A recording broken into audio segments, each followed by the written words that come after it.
messages for you, Commander.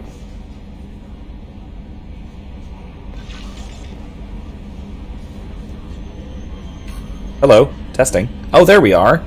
Have I been talking to an empty room for the last 2.5 minutes? I'm sorry, everybody. Hi, good evening. How you doing? What's going on? Good to hear from everybody. Good to see everybody. Sorry about that. My microphone was muted. Anyway, I was just saying that we are getting ready to go and meet Zaid Masani, our newest squad member, and then we're going to go recruit Mordin Solus, who we talked about last time. I have some unread messages, despite what Kelly just said. We struck a deal with Zaid Masani.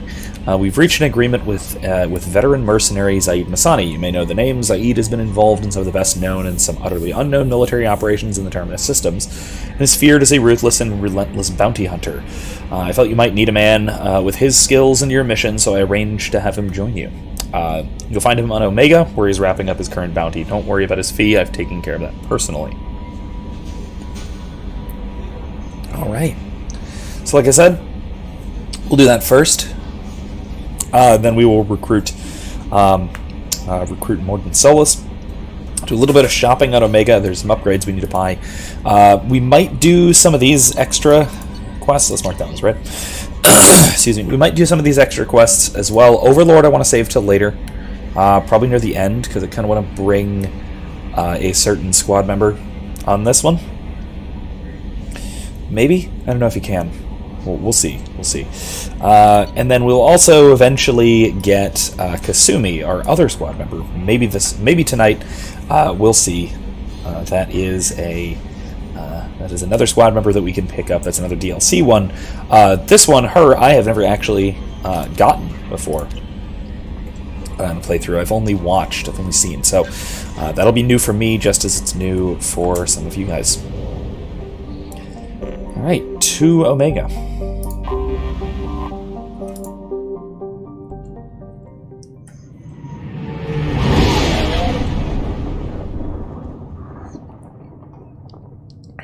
Now is a good time to ask, is the game audio still too loud, or am I okay? I messed with it earlier, but I had to turn it back up a little bit. Might be a little loud, huh?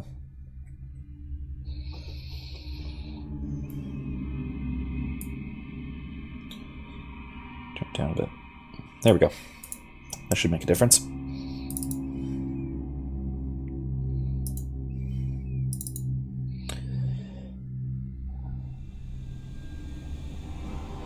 Here, that should make enough of a difference. As much as I like Garrus, I do not want to bring him on this mission, so let's bring Miranda, actually some combat armor. This is one of the DLC things where you can actually have her wear something other than a bodysuit. So you'll bring these two for right now. We're probably going to switch out one of them for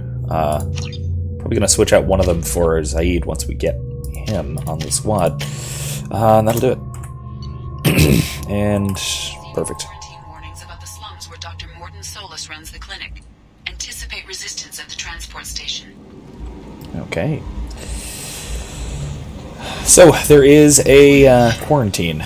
So that'll be something we're inevitably going to be talking about.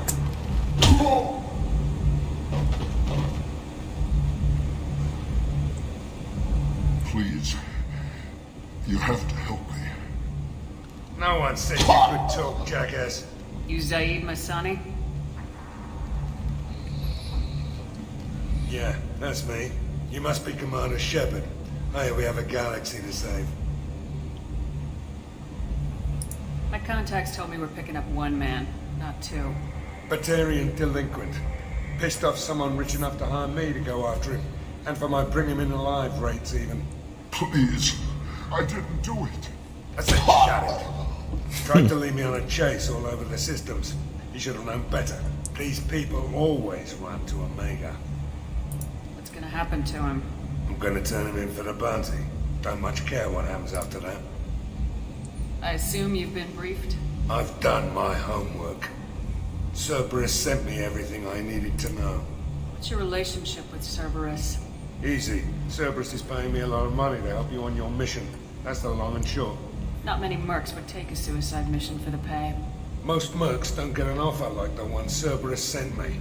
This mission doesn't sound like good business, but your elusive man can move a lot of credits. Good to have you, Zaid. We have a lot to do. That's what they tell me.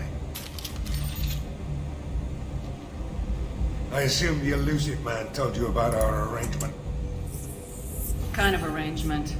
Picked up a mission a little while back, just before I signed on with Cerberus.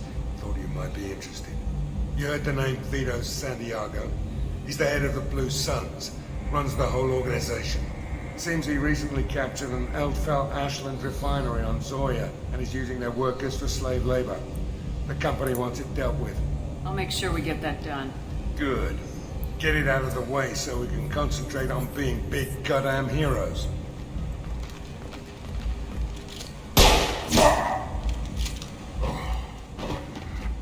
I better turn this thing in before it starts to stink.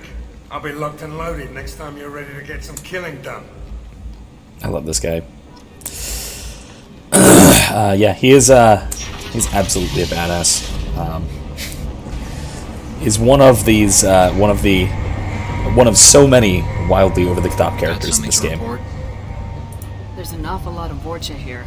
What are they planning? Vorcha? Plan?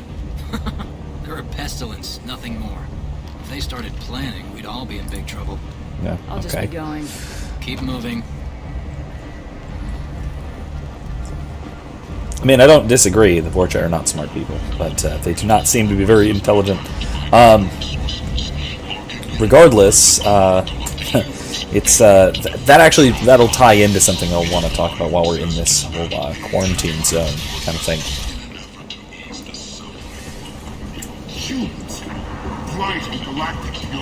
That too. That's too.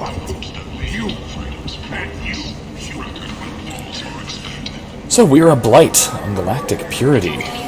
Tentatively excited. Welcome, human. What can I get for you?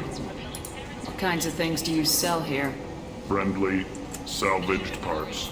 All kinds. Mostly I love the cigar. legitimate. With pride, my prices are the lowest anywhere on the station. You won't find salvage cheaper than mine. I have things to do. Courteously, have a fine day. Take a look at my kiosk.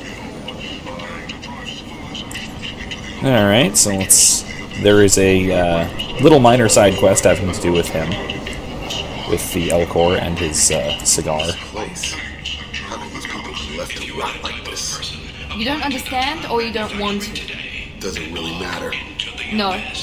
Omega has worked this way for a very long time. No one's changing it now. Yeah? Hello there. Might interest you in some salvage tech? Every credit goes toward a ticket to get me off this forsaken rock. I buy a lot of parts and equipment. Maybe we can make an arrangement. Well, you seem like a decent person. But you can't breathe a word of it to Harry. Of course.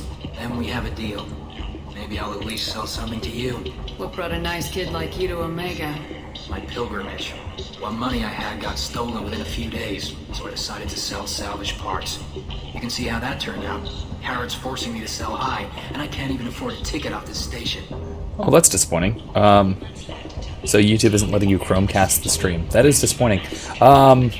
It could be because I am trying to stream on a different Wi-Fi signal. That shouldn't matter, but it might be messing with how the stream is showing through, something like that. I don't know. How much do you need to get off Omega? I still need 1,000 credits to pay my way, but I couldn't let you do that. This is my mistake on my pilgrimage. It's my problem. Why does Herrick control your prices? I'll think about that later. I swear not to undercut it, no matter what. He was here first, so it's his right. But no one will buy from me when he's so much cheaper. I can't save enough money for a ticket off the station. I can go talk to Herrick for you. Get him to ease up. I won't stop you. If you can convince him to lay off, maybe I'll get off this station after all. Oh yeah, that could be why. You're on the wrong Wi-Fi. That would make sense, I guess. Anything you can do will be much appreciated. Alright, so I have to go. Please check let me my talk kiosks. to... I Well, let me have check the sale. kiosk Thank you. first. Yeah, thankfully I seem to be the only one not having problems with YouTube. Was it the heavy sand weave I needed? Maybe. I'll go and check what was at Harrods once I get his prices down. There was something expensive there that I wanted to get. I seem to remember somebody had something for 90,000, which is almost exactly what I have. So I think I'll do that first. I'll check Harrod's shop. Harrod. Tentatively excited. Welcome, human. What can I get for you? Tell me about your deal with the Quarian over there. Suspicious. If I had made such a deal, I would certainly not be inclined to discuss it. Accusatory. I don't understand how it is any concern of yours. What if you and I make a deal? You let him set his own prices, and I won't break your legs. With barely contained terror, you drive a hard bargain, human. I haven't even started. Resignation. Very well. I will release the Quarian from his promise. Conciliatory. To show there is no ill will, I offer you a discount on my own wares. I have So, things to do. with the Elcor speech patterns, there are... Oh, I absolutely need the Geth ship. That's very important. No, it wasn't. It was,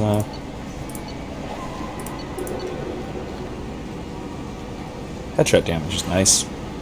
I don't need it yet. No, I don't remember what it was. I guess it was discounted, maybe. Carrots. Kyler says carrot. You mean Harrod, as you corrected. Looks like a sea bear. I like Carrot. He also kind of looks like a carrot. But yeah, I can see the sea bear resemblance. Do I need this? I don't, really. It's good, but not really. I'm gonna need that eventually, but I'll get around to it. This I do probably need. It's usually what I wind up using. Turned down an admiral star and will remain in command of the Orizaba. The captain deemed her promotion to admiral a political ploy and said that she could best honor her child's legacy. Oh, did you hear that? That was about Shepard's mom. Shepard's mom was about to be, was offered promotion. But she didn't want it. She wanted to be a ship captain. Thank you so It's much. awesome. At this rate, I'll be off the station in no time. Here's some Here you money. go. 1,000 credits. Get out of here. Thank you. With this, I can finally continue on my pilgrimage. I'm going to buy my ticket right now. Thank you again. Miranda looks super happy about that. Yeah, definitely this. We can use this. Shepard, right here. She uncovered Saren's plan, defeated the Geth army, and died in the final days of the fight. Or did she? Witnesses report seeing her alive on Omega. Who is shooting someone? Anyway, so the Elcor voices, there's a thing about this. So Elcor communicate primarily through pheromones. Like they convey inflection through pheromones. But that doesn't convey well because they don't use, they don't change tone of voice. That doesn't convey well through the translator thing. Which is why they do the little prefix thing at the beginning of all their sentences. And it's not clear whether they just have a habit of doing that and they always just do it, or if it's something that the translator does for them. If it is something that they just have a habit of doing, I love the "with barely contained terror" little bit that Carrot was doing. That is this is incredible. It's fascinating to me that they. I could be misinterpreting it. It could be the other way. It could be just something the translator is doing. But I love the idea that this is such an ingrained habit for them that they just can't lie about it. It's just like how we humans have trouble controlling our vocal inflections. I really like that idea. That's hilarious to me.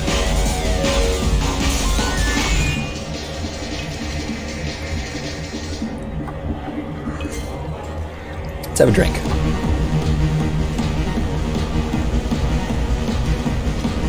Uh-oh. Oh no. Non-standard game over. Say something, Commander. How much did I drink? One drink. That's all it takes. You racist Batarian bastard. Looks like you broke the first rule of Omega. Don't order a drink at Afterlife if they're human. Humans aren't welcome at Afterlife? It's just that one Batarian bartender. He's got a stick up his ass about a bunch of Batarians that died a while back. No one does a thing about it, though. Humans ain't exactly held in high regard around here. That bartender tried to poison me? Tried is the word. As far as I know, you're the first human to survive it. Me and my friend Jake went there to celebrate our new shipping business. He got real drunk, and an hour later he was puking blood. Duly noted. Let's get back to work. Be careful out there. Alright, well, let's go mess with the guy who tried to kill me. An independent inquiry is investigating a group known as Cerberus in light of charges made Oh, wait, by it's this way. portal tombs and testimony by an apparent Cerberus scientist. A researcher known only as Dr. Wayne has been promised immunity and has suggested Cerberus may also be tied Oh, Tombs. Tombs was, I forget, he was somebody we helped in the last game. I forget who it was, though. Oh, hold on, this isn't good. Sorry.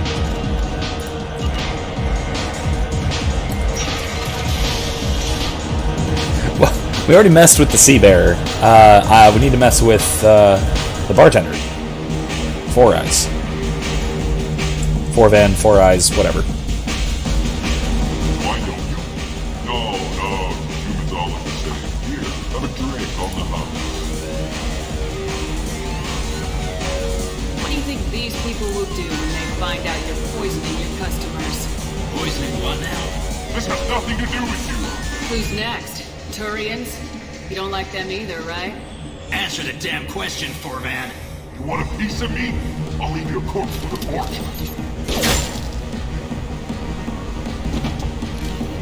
Not taking any chances. Alright. Nice. The one that... Kelly says the one that looks like a weird Emperor Palpatine. Yeah. I would say, like, maybe weird Emperor Palpatine crossed with a bulldog, because they've got the kind of, like, mustachy jowls. The colony of Zeus With four eyes. announced plans for an expansion. Now, do we remember her? Commander Shepard? Is that you? This was great. I'd heard you were dead. I'm Helena Blake. We met a few years ago. I don't expect you to remember. You removed 2 criminal warlords from power and persuaded me to retire. I'll never forget it. Uh-huh. What brings you to Omega? What brings anyone to Omega? Opportunity, success, failure, all of the above. I find this place suits me. I can bring it a certain air of civility, I suppose. So yeah, she was the, mixed with Jabba the Hutt. Yeah, I can see that too. He definitely has the jowls for it. This was the lady, the crime boss lady, who was in competition with a couple of other crime syndicates, and we wiped out her competition and then told her to retire, and she did, like she was kind of alluding to there. She does seem to have retired, although she is on a wretched hive of scum and villainy, since we're using Star Wars comparisons. So... And now you're on Omega. Once a criminal, always a criminal, eh? Oh no, Commander. I retired. I know better than to go back on my word with you. You convinced me to turn my life around. I'm a social worker now, believe it or not.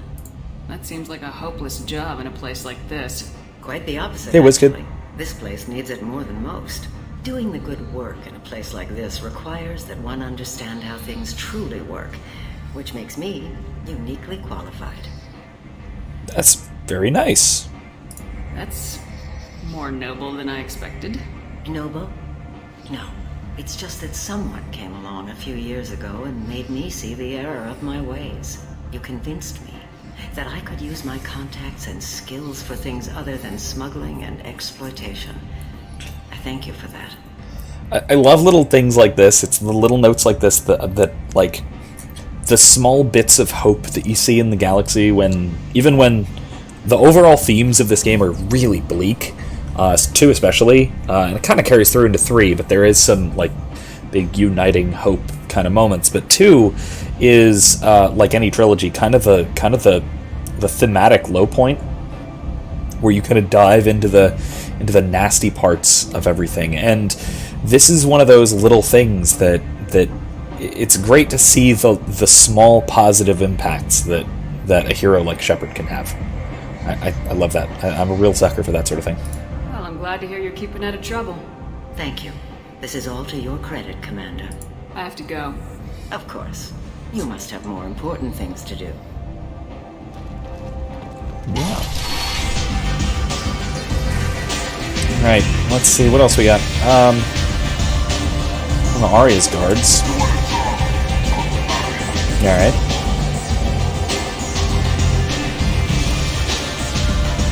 Arya has a job she needs doing. You up for some work? That depends on what Arya has in mind. Arya's gotten word that some blood-packed mercs plan to kill an old acquaintance of hers. A Krogan named Patriarch. She'd like you to keep that from happening. What's the Blood Pack's problem with Patriarch? If you've met Patriarch, you know. He can't keep his damn mouth shut. Some people don't appreciate his stories, especially when he dips into non-fiction. It's another one of these little favorite over-the-top characters is Patriarch. What's Arya's interest in protecting him? Patriarch was one of her deadliest enemies back in the old days. Now she keeps what's left of him around as a trophy. As long as he lives, he's a perfect example of what happens when you go up against Arya. Why come to me? Arya's usual muscle not up for the job? Because Arya said so. What other reason do you need? People like Arya don't do things without a damn good reason. I want to hear it. Fine, but I didn't tell you this. Got me? If it gets out that Arya's protecting Patriarch, well, that can look like a weakness. And some people might want to exploit that. You're not on her payroll, so you helping Patriarch just seems like a random act of kindness. WizKid, yes, and over-embellishing Krogan is hilarious. He's kind of... Well, I'll just kind of let him speak for himself. Likely surrounded by his van. Get him into hiding until the mercs move there's something really endearing, but at the same time something almost a little bit sad about him, because he is what's his name? Like Grizz here was saying, he is kind of defeated, which is a bad look for a Krogan. So there's good and there's some triviality and frivolity here, but then there's also some darkness to him, you know.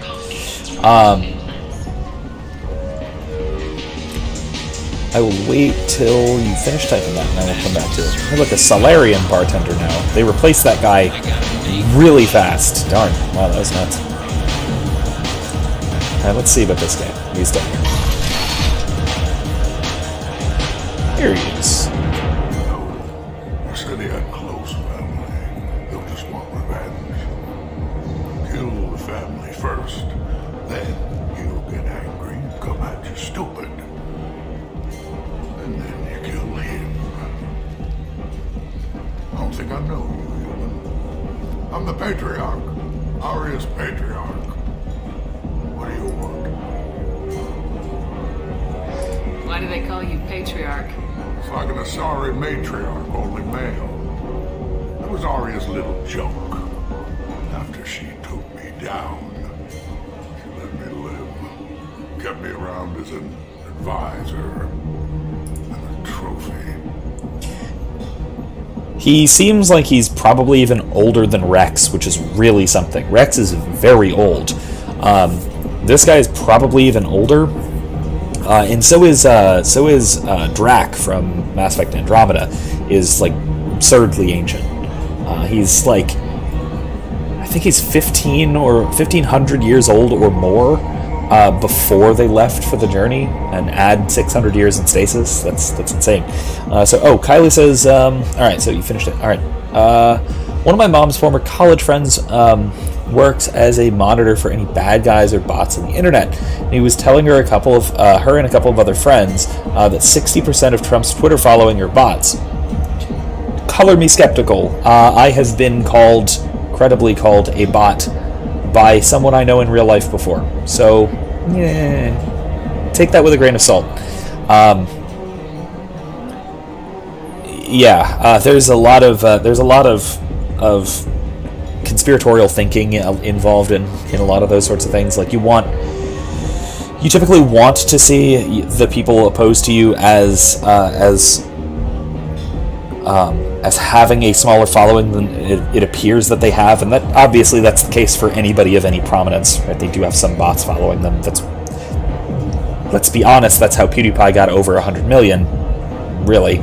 But at the same time, there's also a kind of danger to that, because it can lead you to dismiss what a lot of people are saying, because, well, maybe they're a bot, right? Maybe it's not a real person saying this or that kind of thing. Maybe it's just pre-generated or whatever. And that's the sort of darker side of that kind of analysis that I've seen really come up. On which note, WizKid says, "I'm sure people would love to believe Trump's Twitter following is filled with bots." Kylie says, "Yeah, I don't know, but the guy works with the monitoring and finding the bots on the internet is his job, so I'm wishy-washy on it." Yeah, I mean, I'm sure that a not insignificant number of the followers on account like the real Donald Trump or whatever are there's definitely got to be a significant number of bots following it. I don't know if it's more or less than would be the case with a lot of political figures and a lot of celebrities and that sort of thing, because I know there's always bot followings that increase your numbers, that kind of thing. In fact, I know of there's a lot of stories I've heard about people who just like buy a bunch of bots to follow somebody from a bot farm, either as a joke or as a prank or as some trying to spin what they have to say some way or something else like that. But yeah, so I mean, yes, I would take specific numbers about those sorts of claims with a grain of salt. That's all. But I mean, then again, what do I know? I'm talking here only based on personal experience. So, on my experience with people who very optimistically think that everyone opposed to them practically is a bot. So that's the other side. WizKid says a second ago, it's crazy how old all the aliens are, and then humans are just kind of short-lived. Not exactly. There's a few species that live less time than humans. Turians and Batarians are around the same, if I remember right. I think Volus are around the same. Drell live a little bit shorter than we do. Human life expectancy, by the way, at this time in history is like 150, by the way. Life expectancy, not like extreme. There are probably humans who are over 150 at this point in the game, at this point in the timeline. Drell, I know, live a lot less time, but that's also because of a common degenerative illness, that kind of thing. Quarians, same kind of thing. They tend to live shorter lives than humans. The big examples of the very short-lived species are Salarians, who have a life expectancy of around 40. They do not live very long at all. They basically live their life at a very accelerated pace. We'll talk about that a lot when we get Mordin, our first Salarian squad mate. Yeah, Krogan and Asari, WizKid, are the really long-lived ones. Asari live on average about 1,000 years. Krogan are biologically immortal, I'm pretty sure. Like they don't die unless they're killed. They have basically all redundant organs that can keep them going until something kills them.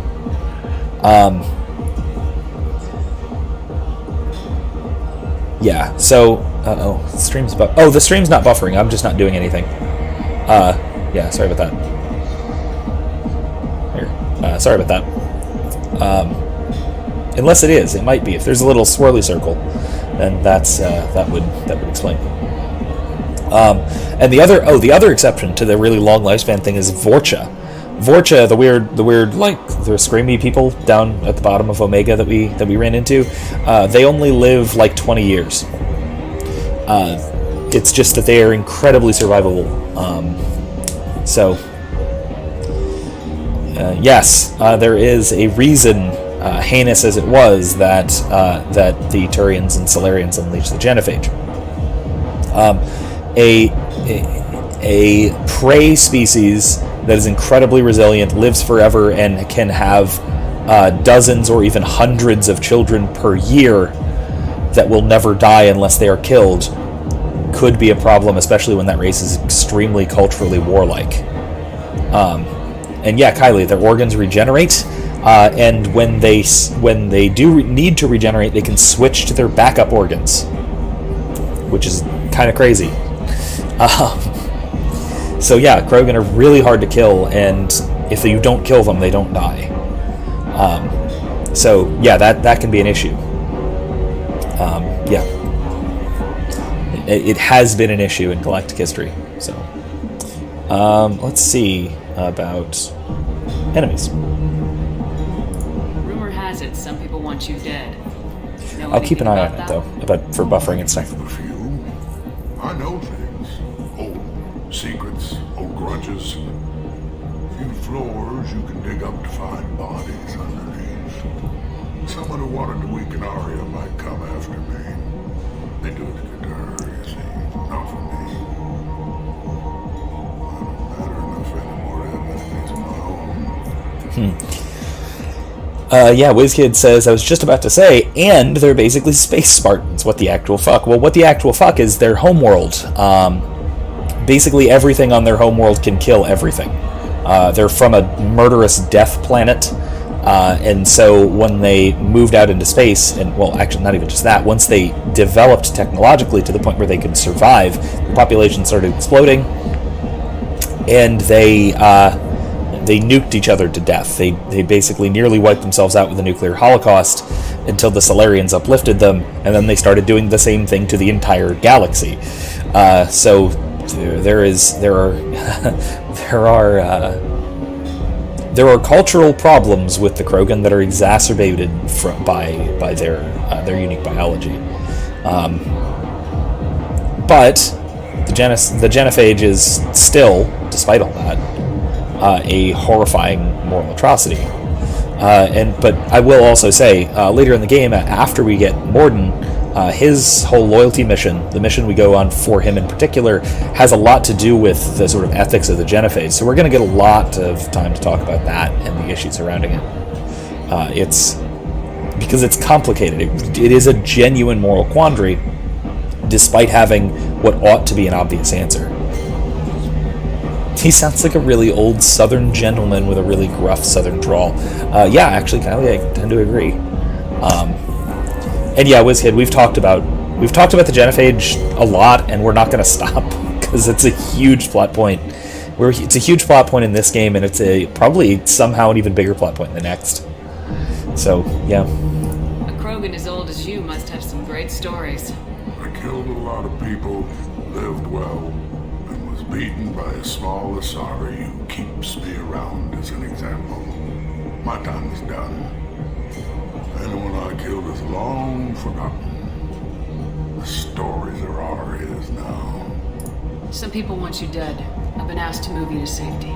Well, of course. Arya wouldn't want me hurt. It would make her look bad.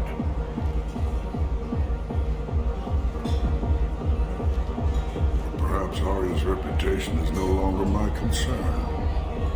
Perhaps I will stay.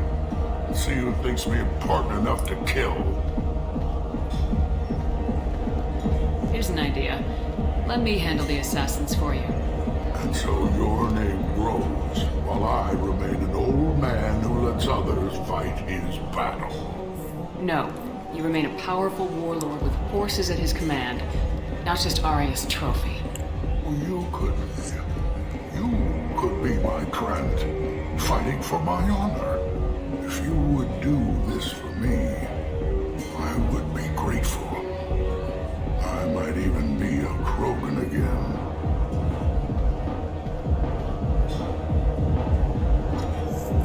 See what I mean? That he's got this kind of mixed bit of melancholy in there.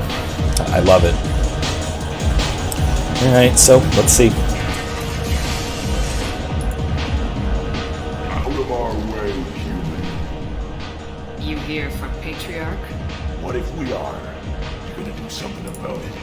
Patriarch sent us. Said to do whatever it takes. You're Patriarch's Krant? I wasn't aware the old man had one. You should have done your homework.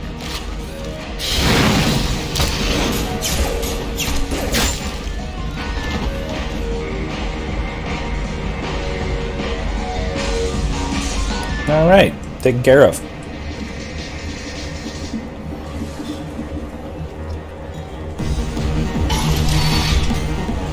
You get one of those flamethrowers later, by the way. You killed them all. And everyone knows that the Patriarch is not to be crossed.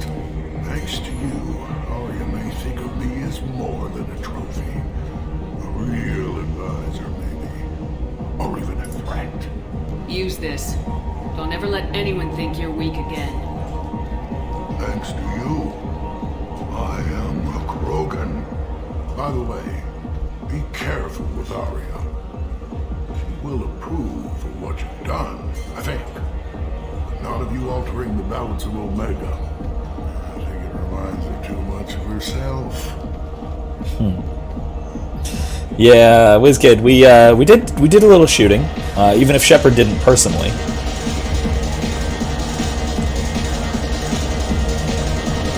Yeah, Shepard didn't shoot anybody, just her squad mates. The Vermin Consortium is going ahead with its plans to sue the Citadel Council to remove unfair limits on the intergalactic slave trade. What? Did I just hear a news announcement about a terrorist attack on the Citadel Council? What? Arya wants to speak with you. Oh wow, okay. Word has it that Patriarch's Krant took out the men sent here to kill him. Funny, I didn't know he had a Krant. Oh, gameplay-wise, yeah. That's actually something to note here, and I'll take a second. There is a big shift in gameplay between 1 and 2, and then 3 stays roughly the same way 2 is.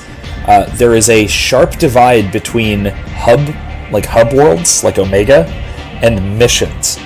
When you're on a mission, you can shoot stuff. When you're on a hub, everything is disturbingly peaceful, and if any violence does break out, it's in a cutscene. Always, without exception. Yeah, I'll get to the limitations of the intergalactic slave trade thing. That's a big deal. But yeah, so remember in the Citadel, the last game, that you could just kind of take out your gun and just start shooting things? Yeah, you can't do that anymore. This actually goes further in the third game, where you're in civilian clothes when you're on hub worlds, so the Citadel and wherever else. You're not even in your armor with your guns.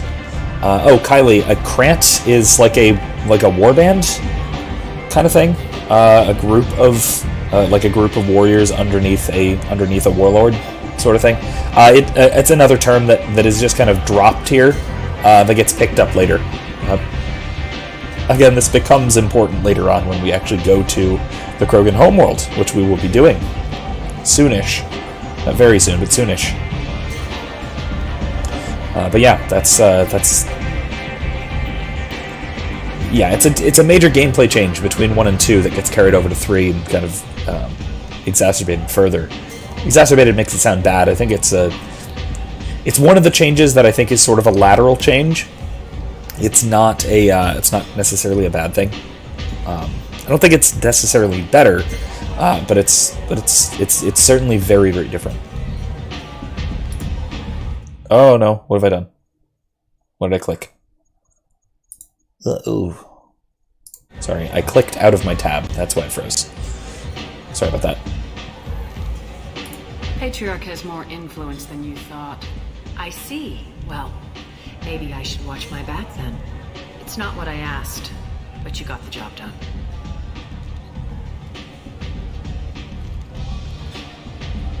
Do you need something else? Oh yeah, I found something. This datapad was on one of the mercs going after Archangel. They were coming for you next. Let me see.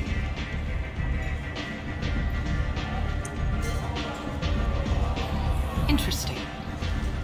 Would someone like to tell me how this information slipped the net? I'll look into it. You've done a lot for me, Shepard. Let me return the favor. We're sending your coordinates to a cache on an uncharted world. You want it? It's yours.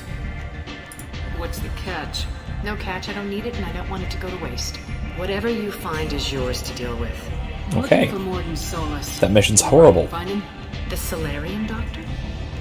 Last I heard, he was trying to help plague victims in the quarantine zone. I always liked Mordin.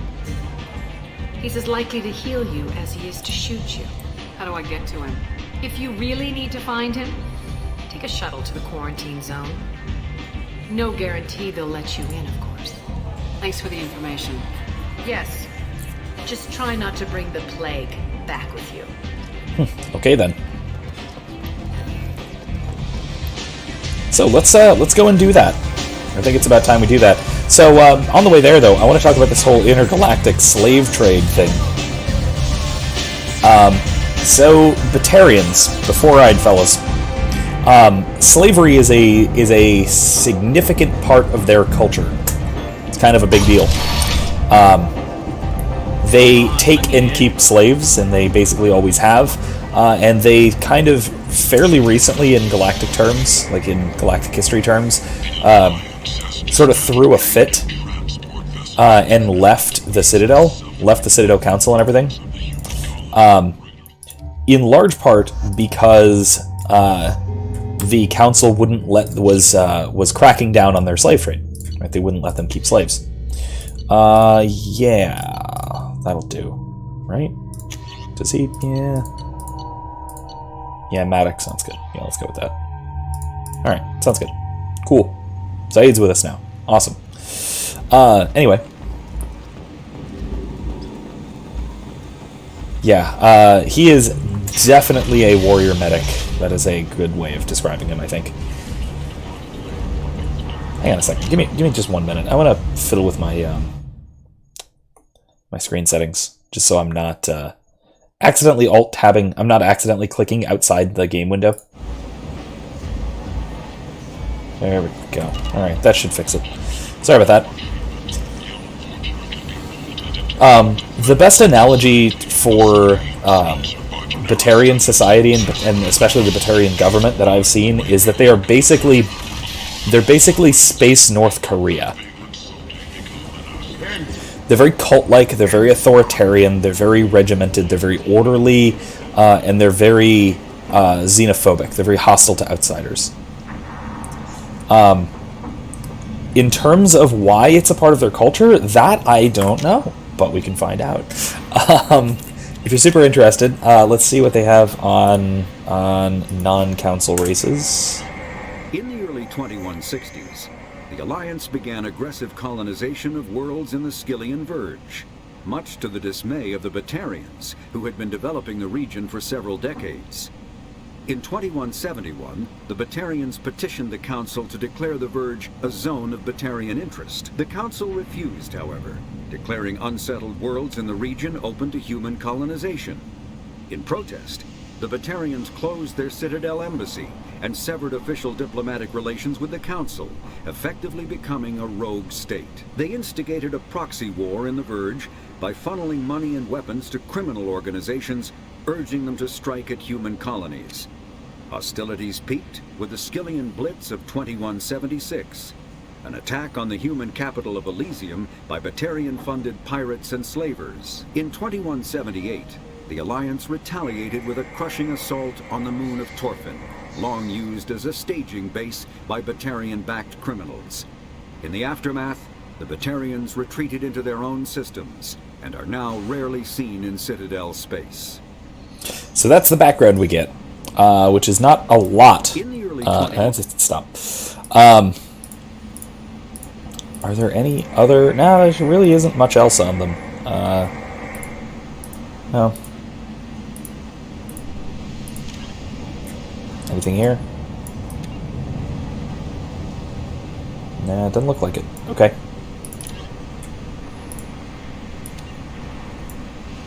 Anything in here? Nope. Nope, nothing yet. That might come up later, if nothing else in Arrival, the last DLC of the game, the last big one. But yeah, they are they are known to be slavers. They've been part of the galactic community for a long time, and they have taken and traded slaves kind of outside the council's authority. Yeah, the announcer voice is pretty good for the codex. A lot of people just kind of ignore that, which is a little bit disappointing. I should do this. Definitely disruptor ammo, weapon damage, and health. I'm gonna definitely get Inferno grenades. But what's this one do?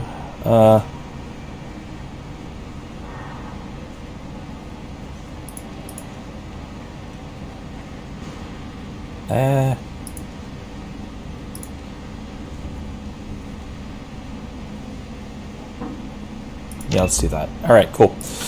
That'll work for now. Let's also save before we go in while we're here. Anyway, but yeah, the Space North Korea is probably the best way I would describe the Batarian hegemony. Nobody gets in or out. They're You can't keep me out. I live in there. they're also later on described as a paper tiger, in that they basically lie about how powerful they are militarily, economically, culturally, and even population-wise to everybody else. Everybody else is basically told that they have a much bigger and more powerful society than they really do, and almost no one believes it, very much like North Korea today in the real world. Also, gotta like the Miranda and Zaid butt cheeks. One thing about this game that's really awkward is that the subtitles are down instead of up. I actually really like when games have the subtitles at the top of the screen. It really helps to stay interacting with faces. Anyway, that's a tiny little quibble that doesn't matter at all, but because this... I get it, this is going for a more cinematic look, so subtitles along the bottom, fine, great, but still, get it, but let's talk to this guy. I told you to get lost, lady. The plague has the whole zone quarantined. Nobody gets in. I'm human, you ass. Humans can't get the plague. Now let me get my stuff out before looters get it. This thing affects every other race out there. We're not taking chances. Nobody gets in until the plague has run its course. So, let's keep a running tally here. We have a very dangerous plague, which is causing a total lockdown in a particular area. But there are certain people who are completely immune to the plague, in this case, humans. WizKid says, yeah, just like, so about the Batarians, just like North Korea. But they also get handouts from foreign governments and then pretend that they got the supplies themselves. It is implied that they got council assistance before their kind of spat with the humans that the Codex was talking about. I don't know what form that assistance took, but I could certainly imagine it being that very same way as the whole, Kim Jong-un got his jet ski and gets to pretend that he made it himself kind of thing, But yeah, let's see what we can do here. So you're saying the slums are completely sealed off? Finally, a human that can hear. Yes, that's exactly what I'm saying. You can't keep me out. I'm gonna lose all my stuff. I'm doing you a favor, human. Anybody in the quarantine zone will be dead from the plague or the gangs in a few weeks. There's a Salarian named Mordin Solus in the slums. I've got to get in there to find him. The doctor? Yeah, crazy bastard opened a clinic in the district a few months ago. The Blue Suns weren't too happy when he moved in. I hear Mordin's trying to deal with the plague. I wish him luck. The area is still locked down.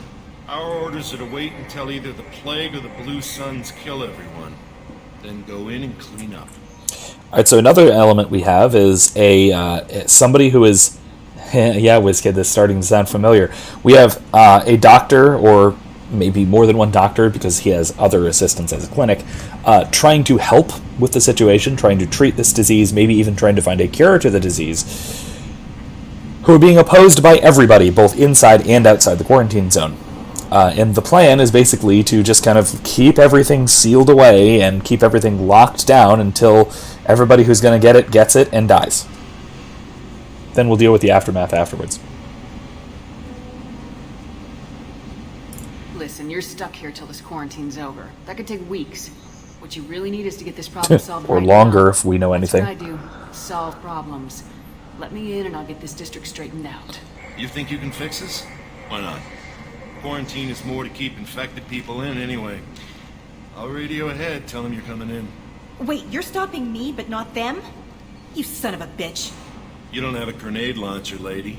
Get lost. Technically, I have a black hole launcher. Fortunately, humans are immune to the plague. Also, you totally have the option of bringing Garrus on this mission, which is really rude. You should not do that. It doesn't actually, like, affect things gameplay-wise, but he makes a comment about it. I almost wanted to, but I'm not that mean to poor Garrus. I could... No, I'm not gonna. We're going with Zaid and Miranda.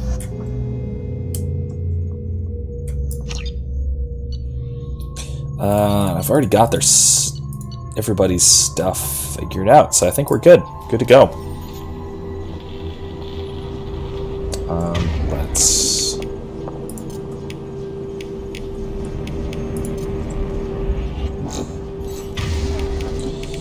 switch weapons, and switch weapons. Locked and loaded.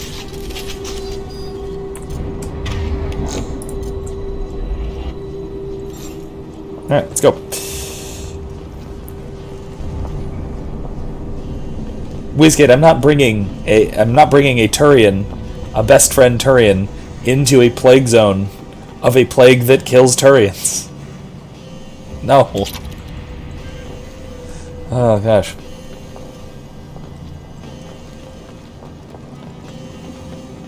You guys are real mean to poor Garrus. Oh right, I need this. Let's wait for my powers to recharge.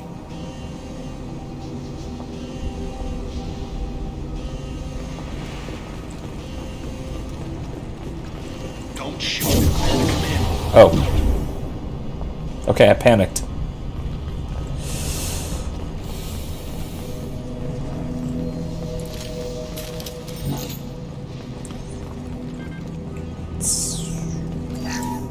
There we go.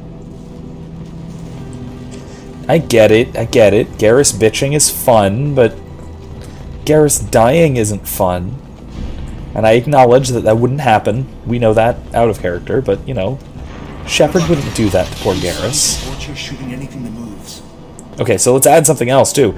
We now have gangs who are roaming around and causing all sorts of violence and looting. So add that to this plague quarantine situation.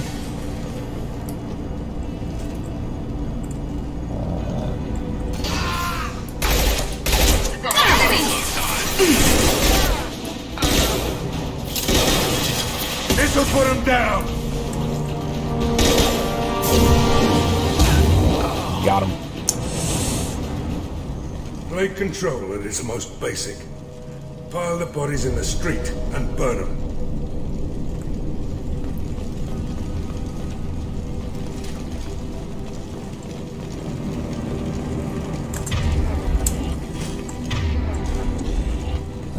Bank terminal. Yeah, here we go.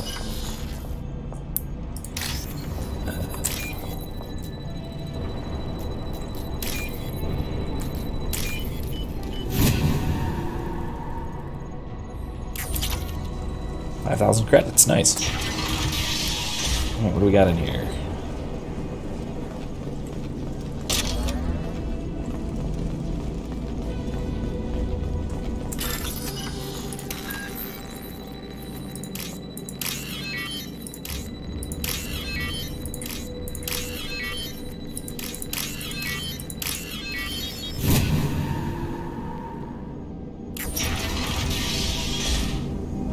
Okay. WizKid says, well, is the quarantine zone also controlled by brain-dead anarcho-communists? Because it would be really on the nose. Not exactly, but way closer than it maybe should be. Tried to claw his way out. Can't say I wouldn't do the same. Yeah, so it seems they were locked in from the outside. So that's something.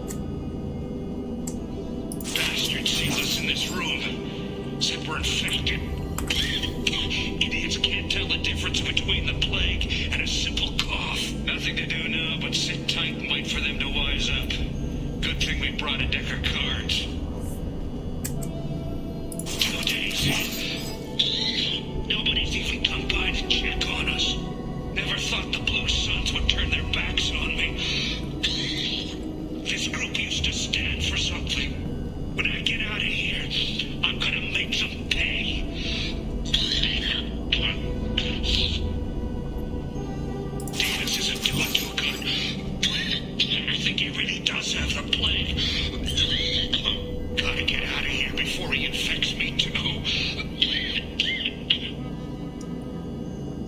So we also have people locking people in with other people who might not be infected, so they can spread it to each other. Davis died last night. He's still talking to me, though. Good to hear his voice. The company is nice. Nobody should die alone. And also, nobody should die alone. Couldn't agree more. I'm gradually building up to actually saying something substantial, so we'll just let the build-up happen for a while, if nothing else. Human. Should have guessed. Bad enough you infect us with this plague. Now you lack the decency to even wait until I die before you come to steal my possessions. Is there anything I can do for you? Get away from me, human. Your kind has done too much already. Your plague did this to me. Your faint pity is the final insult. Is there anything I can do for you? Get away. Oh, okay. Your plague did this to me. Humans didn't create this plague. Lies drip from your mouth like the blood from my sores. The proof is there for all to see. Your species is the only one that does not succumb to the virus. Yours and the wretched Vorcha. I need to find Mordin Solus. Humans looking for the human sympathizer. I hope the Vorcha burned Mordin and his clinic to the ground. I hope. Damn it. Damn you. Hey, stay with me. This won't cure the plague, but it might help a bit.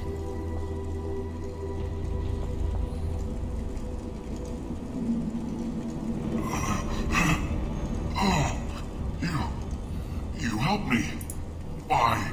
It's what I do. I don't know if I can find a cure for this plague, but I'm gonna try. Your words sound sincere. Maybe it's the fever. But as you said, what have I to lose? What do you wish to know? Why are you so convinced humans are behind this outbreak? The plague is too potent to be a naturally occurring virus. Airborne transmission across numerous species, near perfect mortality rate. It had to be created in a lab. And since humans are the only species not affected, there is only one logical conclusion. So, WizKid, that's another danger with this kind of thing, is scapegoating, right? So, whether it's the Batarians scapegoating the humans because they're immune, or humans like you scapegoating the Batarians because they're dirty, rotten slavers. Worth noting that this guy may or may not actually be involved at all in the slave trade. He is well outside of Batarian society, being here as an outcast on Omega, so there's at least that.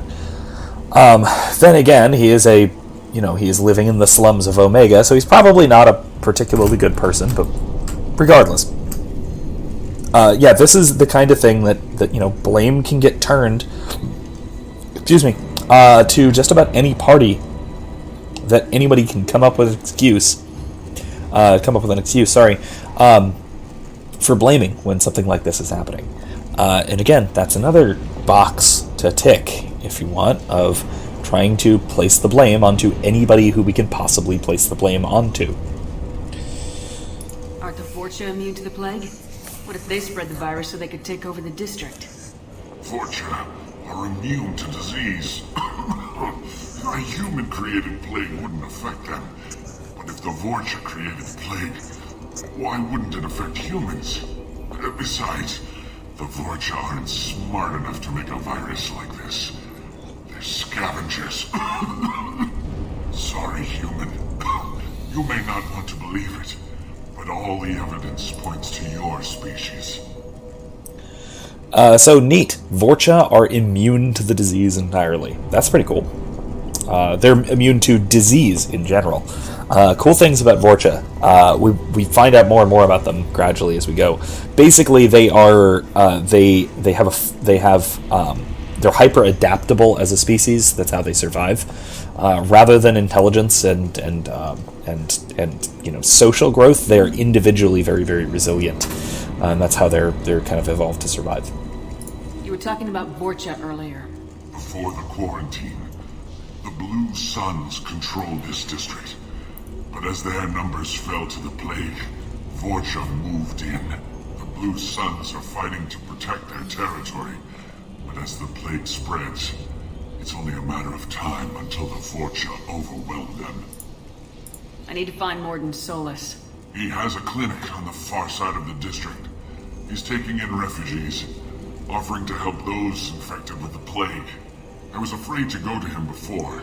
He is dangerous, but perhaps he can help.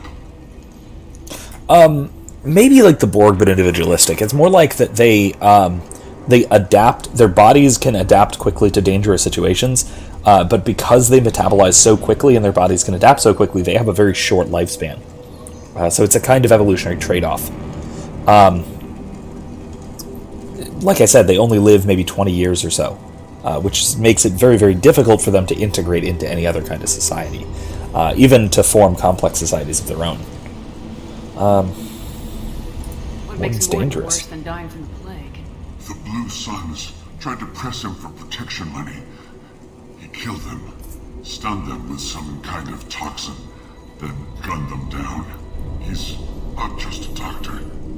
Doctors don't execute people and display the bodies as a warning.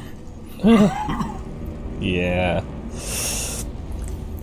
Mordin's also kind of a badass. When I find Mordin, I'll tell him about you. If he has a cure, I'll make sure someone gets it to you. Thank you. My time is running short, but at least you have given me a flicker of hope to brighten the darkness of my final hours. I don't want to die. Whatever Mordin is, I will risk it if he can reach me. Maybe like octopi, kind of.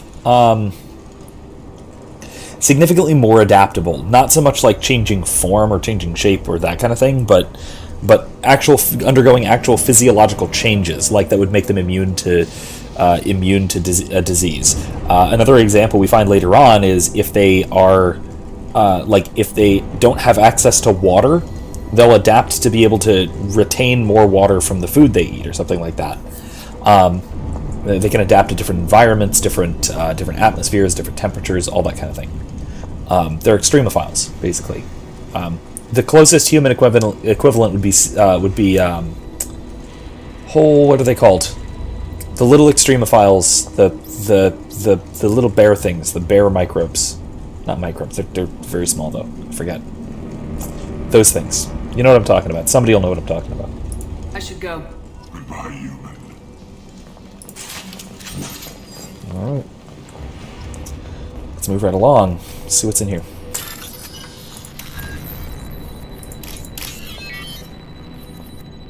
Oh, come on.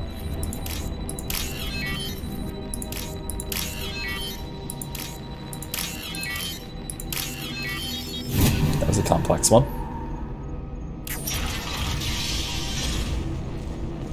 Tardigrades. That's it. Tardigrades. Those little bastards. 4,000 credits. The Blue Suns came by this morning and did something to my door. Now it won't open.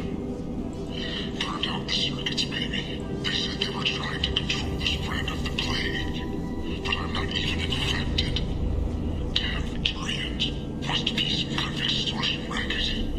Trap me in here for a day or two, then offer to let me out if I pay them off. That didn't work out so well. So, they trapped a non-infected individual in his home, didn't allow him to leave and to do what he needed to do to live. And he died in his home. Once again, we're starting to bring a picture together. Where am I? What is going on here? I should go up, I think. I think there's enemies around here. Look right.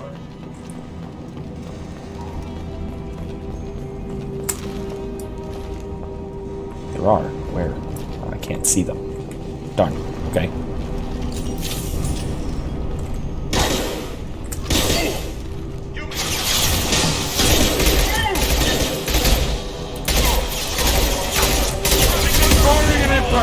Out that one!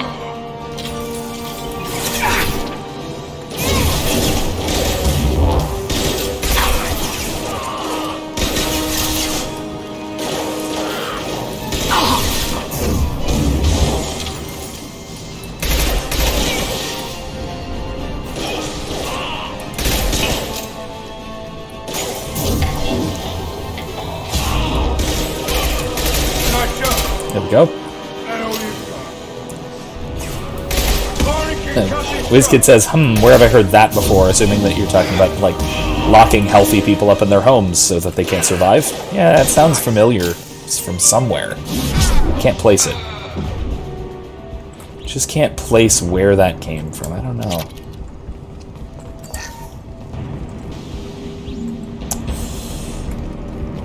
Okay, I can cut the act. We all know where we have heard a lot of this before. This is now I I did not intend this when deciding to play Mass Effect. It's just that this has a phenomenal parallel to the kind of situation that we are seeing today with the COOF, as it is so called on the YouTube. Wiskit says, and it's in an urban environment here, too. Yes, it's in an urban, enclosed environment where people are packed in very close together, where disease is very likely to spread with minimal cleanliness and with basically everything that makes it more likely to spread a virus. Guess what's going to happen? You're going to spread the virus. So, yeah, basically. That goes to a lot of what I've been saying as well. Alright, one more thing here. It's that one. It's that one. There we go. I'm decently good at those.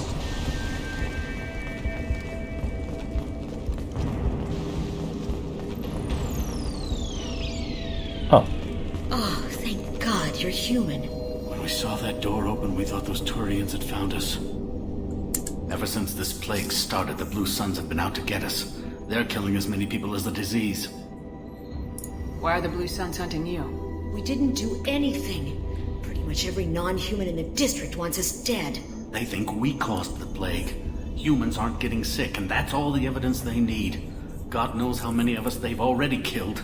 They should be looking at the Vorcha, not us. Ever since the plague hit, they've been taking over Blue Sun's territory. What else can you tell me about the plague? When did it start? The first cases cropped up about 2 weeks ago. Nobody paid much attention until it started to spread. Usually takes about a week to kill you, but it spreads fast. 3 days after the first outbreak, there were over 50 known cases. That's when everyone noticed humans weren't getting sick. Then the quarantine came down and everything went to hell. Any idea how the victims contracted it? Not sure. Probably airborne. Even after the Blue Suns started sealing victims up inside their own apartments, the plague kept spreading. Now they just gun victims down and burn the bodies in the streets. Doesn't seem to be helping, though. People are dying by the dozens. Tell me more about the Blue Suns. They're a mercenary gang, mostly Turian. Used to run this district. Kept things nice and stable for the most part. As long as you paid your monthly protection fees, everything was cool. Rates were pretty reasonable. For Omega, at least. Then this damn plague hit. Everyone started dying. The Vorcha started moving in. The Blue Suns lost control and the whole district turned into a war zone. You said the Vorcha moved in just after the plague hit? Right after the district was quarantined. Vorcha are immune to diseases, so they're not getting sick. Not sure where they came from. Never saw many Vorcha around before. Sure seemed like they were ready for this. Only nobody thinks the Vorcha are smart enough to create a virus like this. The Blue Suns need someone else to blame. Like us. You said the Vorcha were taking over Blue Sun's territory? Trying to. The Blue Suns don't go down easy. The plague softened them up, but they still have enough firepower to hold some of their turf. The Turians are getting pushed back. The deeper you go into the district, the more Vorcha you'll see. Unless they see you first. I need to find Mordin Solus. Oh yeah, him. He's got a clinic on the other side of the district. Heard he's taking in refugees now. trying to help plague victims, offering protection from the Suns and the Vorcha. Sure.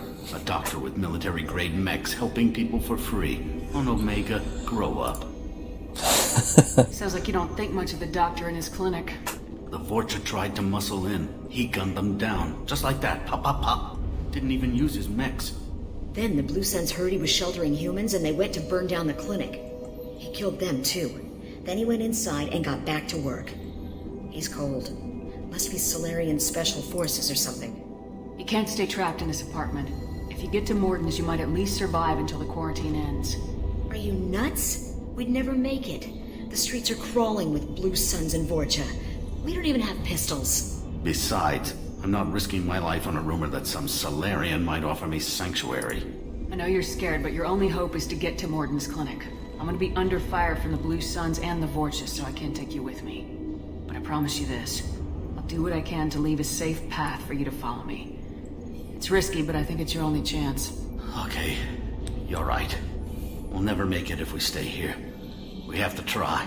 We'll wait here for a while and give you time to clear the way. Then we'll head for Mordin's clinic, if we're lucky. Maybe we'll meet you there. Yeah, Mordin is especially crazy, more so than other Salarians, as Wizkid pointed out. I'm not going to loot their apartment. That'd be mean. That'd be very mean, very rude. It's actually a nice place for being, you know, Omega. It's decent. Anyway. So, with that, noticing that we have humans who are being locked away, people who are immune to the plague, who are being quarantined and are being attacked for it, basically, being adversely affected, certainly by the policies of those in charge. I think we have enough to construct my very specific hot take. So here's my hot take on my hot take analogy on this situation, this plague. All right, so humans are young, healthy people, and the Blue Suns are boomers. So the Blue Suns, being mostly a Turian group, are terrified of being infected. And so what do? They lock up people who can't be infected, so the people who can't be infected don't muscle in on them. And, of course, because it's out of fear, they start scapegoating both people who can't get infected and have a hard time spreading the disease, as far as they know, and then also another group of people who are known for other groups of violence and, you know, increasing the violence in the area that they can then exploit. So there's my theory.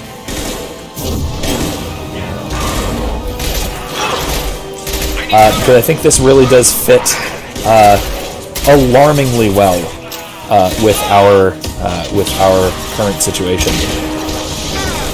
Oh wow, that is a heck of a gun. It's got a laser sight.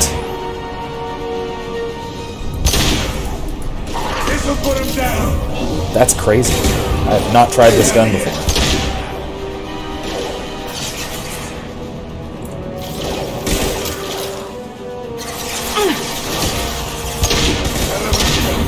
This will put them down.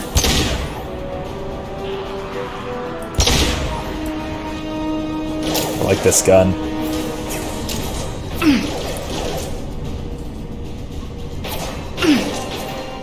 Oh, sorry, I was yelling into the microphone just because the sound was pretty loud. So I was kind of working on the assumption that you guys couldn't hear me. Sorry about that. I'll turn it back a little bit.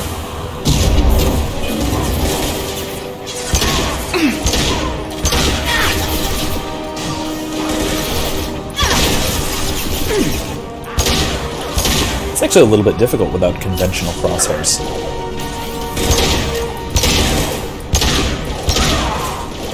One last. Here we go. Ooh, low on.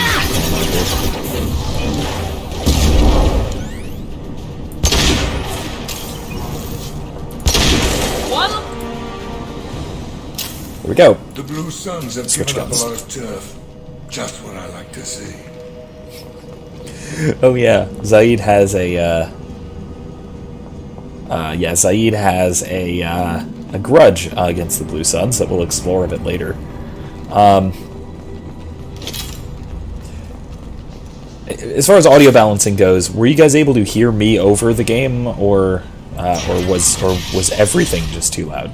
But if everything is too loud, I can. I mean, that can be something that you guys can turn down on your end. If it's just me, if my sound balance is weird, then wait a minute. Hey, back off. We got here first. Hey. If it is a balancing thing, I can fiddle with that some more if you like. If you let me know what's wrong. What are you? It's a dead Turian. Hey, what did I say? We found this stuff. It's ours. Ah, forget it. Nothing but junk in here. This place is worse than the last one. Do you know a Salarian named Mordin Solus? Yeah, I know him. Got a clinic right around the corner. Take plenty of ammo if you go that way. It's crawling with Blue Suns and Vorcha. Tell me everything you know about Mordin Solus. That guy is crazy. He'll patch up a gunshot wound for free, then kick your ass and throw you out when you try to grab a few painkillers. Be honest, man. You kind of had that coming. No way he's just a doctor. No doctor puts down a Blue Sun squad like that. All I know is if you go to his clinic, don't cause any trouble. What else can you tell me about the plague? I don't know. Started about a week ago, I think. Aliens started dying off left and right, and they quarantined the district. Figured we had to look out for ourselves. Started scoping out some apartments, taking what we could carry. Never really found much. Kind of a poor neighborhood, you know? Yet more parallels of people looting their own poor neighborhood. Delightful. Absolutely delightful.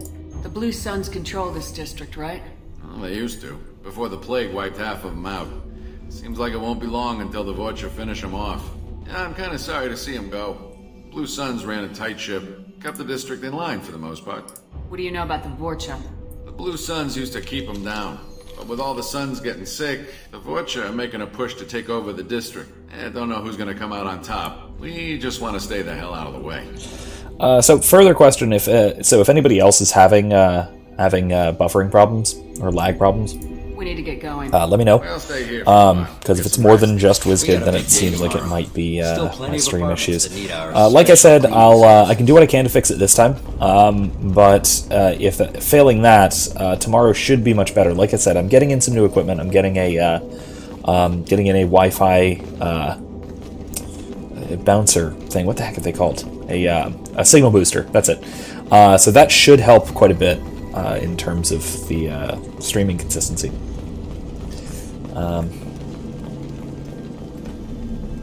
Okay, so restarting your phone did the trick. That's good at least. At least it is not like like Red Dead last week. That was awful, absolutely awful. Though I think I have troubleshot that problem enough to make it work. That combined with the Wi-Fi signal booster I'm getting in, it should be coming in tomorrow. Tomorrow's stream should hopefully be back to smooth, maybe even smoother than we're used to for Red Dead, at least hopefully. So that'll be very, very good.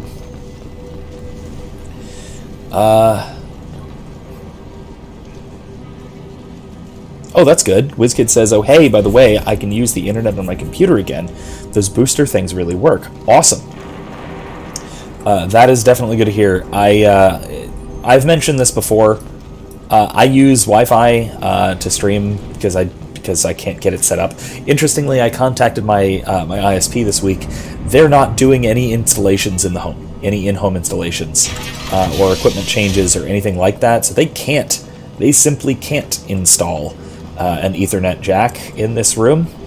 I would either have to just string it along the ceiling myself and get an absurdly long one to go across the entire house, or a Wi-Fi signal booster, which is what I'm going to do. Because, again, the only place internet comes into my house is on one corner, and my office is in the opposite corner, unfortunately. So, oh well. No funny business once you're in the clinic, unless you want to deal with those mechs. Alright, let's head in. Riami. Mordin's around here somewhere. Go talk to him. We need all the help we can get. Sorry, too busy to stop and chat. You should go find Mordin. Okay, then.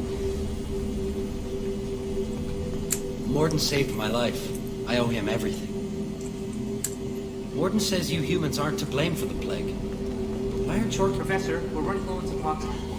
Use melatonin. Plenty on hand. Almost as good. Causes cramping in Batarians. Supplement with buterol. Malnarrative buterol.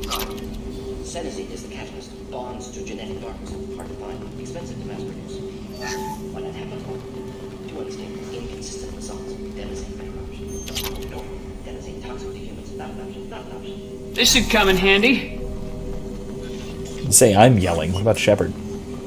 WizKid says, only problem is I need a new mouse now because I only have the one good port and I need it for the booster. No any idea of a Bluetooth computer mice? Yes, I have had a very good Bluetooth computer mouse. I forget what it was. I still have it around here somewhere. It got a little bit worn out, so I wound up replacing it a little while back. It was a Logitech.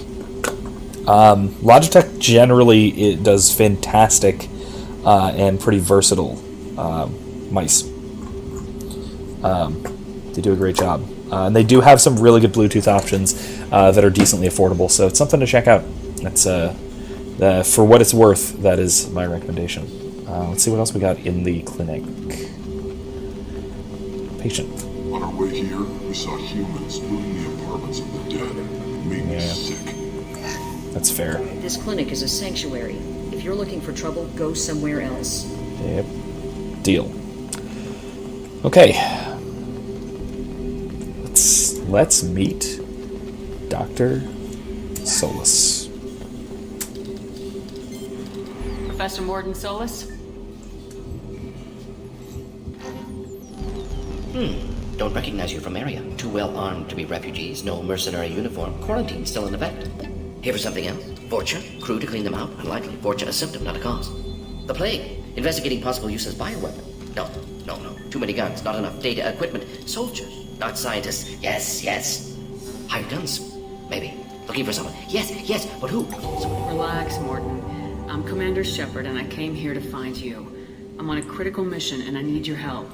Mission? What mission? No. Too busy. Clinic understaffed. Plague spreading too fast.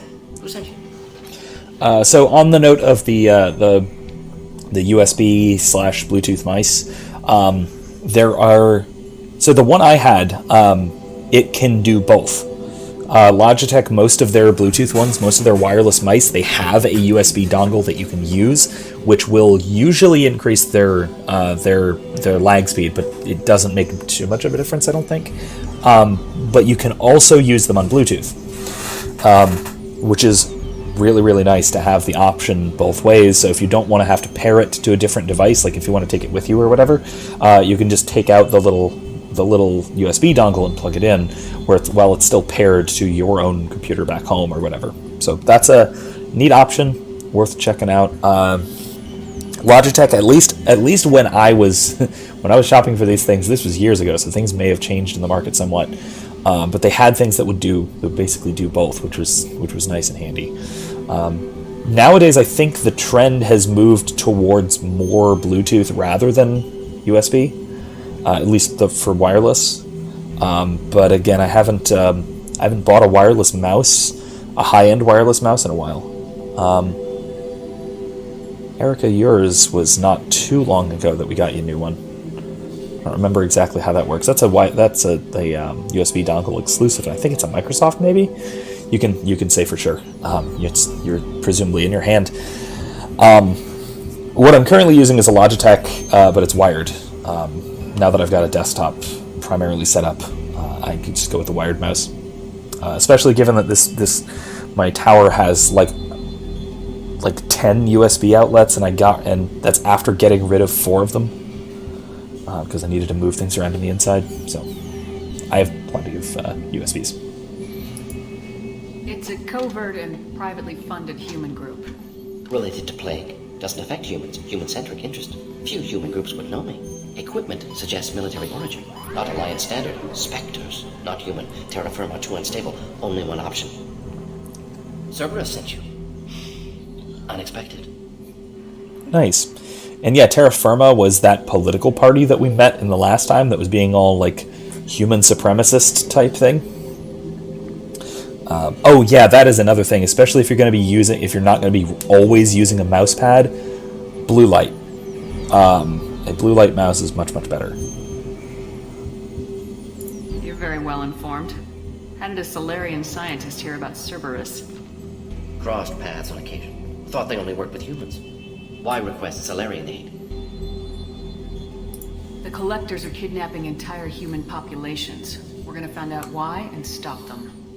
Collectors? Interesting. Plague hitting these slums is engineered. Collectors one of few groups with technology to design it. Our goals may be similar.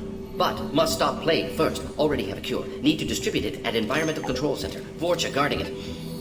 Need to kill them. I love that response. Need to kill them. Oh, jeez, this guy is straight to business. It really is. Oh man.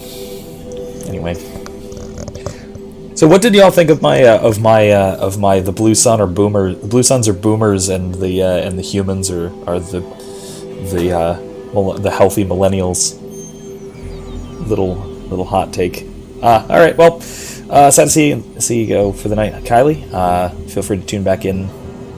Check it out again later. Otherwise, I will see you presumably next time, tomorrow night, for some more Yeehaw Skyrim. That'll be a lot of fun, and hopefully, like I said, hopefully the stream will be a lot smoother than next week, so it should be a good time. See you then.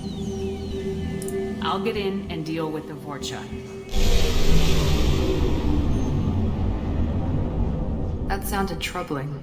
Vorcha have shut down environmental systems. Trying to kill everyone. Need to get power back on before district suffocates. Here, take plague cure. Also, bonus in good faith, weapon from dead Blue Sun's mercs. May come in handy against Vorcha.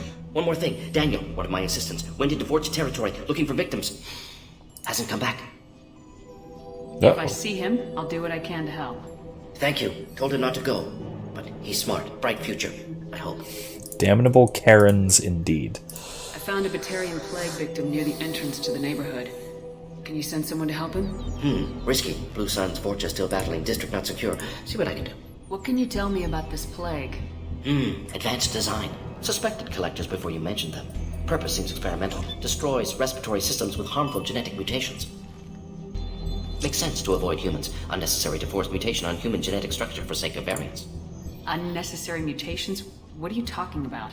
Possible goal of virus. Testing viable mutation levels in various species. Horrific, but feasible for collectors.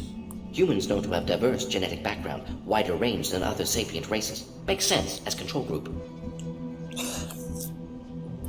Neat premise, but this is something I think I've addressed before in a previous stream, that it doesn't quite make scientific sense. Comparative isolation, like from other groups, is what promotes genetic diversity, and humans by this point are very cosmopolitan and very Earth-centered. Whereas you would, like scientifically speaking, you would expect genetic diversity in a species like the Turians, who have had lots and lots of far-flung colonies for centuries, like a lot of centuries, and have been relatively isolated. So, yeah. Still, though, cool premise. It's neat that they set humans out as this kind of anomaly. What about attacks? Have you had any trouble at the clinic? Nothing major. Blue Suns came for humans, made threats, killed them before things escalated. For a doctor, you're awfully calm about taking out a group of mercs. Wasn't always a doctor. Some work with Salarian Special Tasks Group. Can handle myself. Advantage of being Salarian. Turians, Krogan, Vorcha, all obvious threats. Never see me coming. I love this guy so much. He's so perfect. Any idea where I can find Daniel? No. Heard infected Batarians trapped behind Vorcha lines. Daniel went to help. Warned him not to go. Too dangerous. Patients here need him. Stuck out anyway. Wanted to find him myself. Can't leave the clinic. Have to look after the patients. What do you know about the Vorcha? Cowardly, opportunistic scavengers. Not tactical or aggressive. Scale of attack unusual for them. Suspect Vorcha working for collectors. Distributing plague, collecting data. No proof, but theory fits evidence. Let's head for the environmental plant. Alright. Carnifex hand cannon. Nah. Let's not. It's good, but I'll be honest, the Phalanx is definitely better, the one with the laser sight. So let's choose our loadout because I think it automatically... Yes, it automatically equipped it. I don't want it. Phalanx. Same with Miranda. Phalanx. And Zaid. Yeah, he's got a Matic and Incisor. Sounds good. Cool. Let's do it. This way.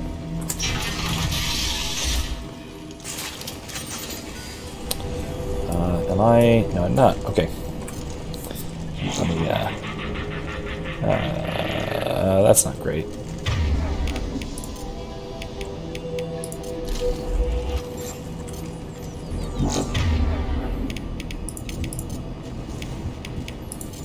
Gotcha.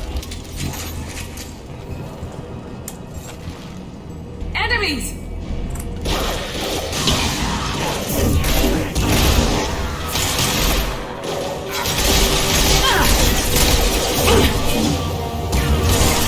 There we go.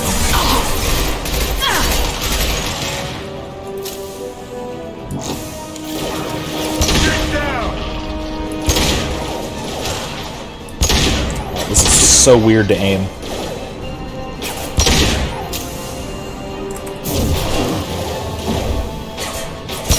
He goes. Jesus. Now let's finish you off.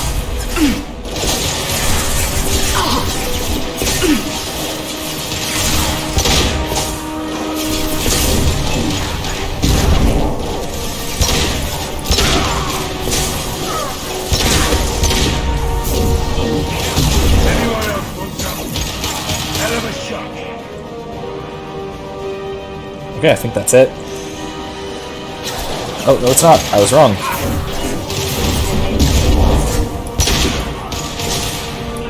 Yeah, he definitely speaks in an interesting way.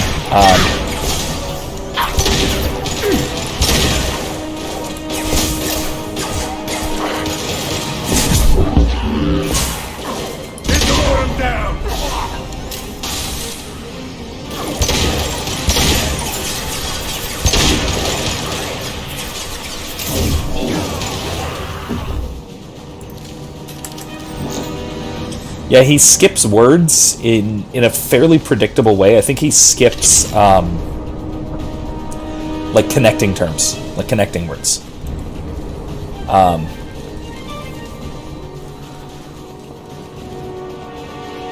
Like to and like to, the, from, those sorts of words. Great.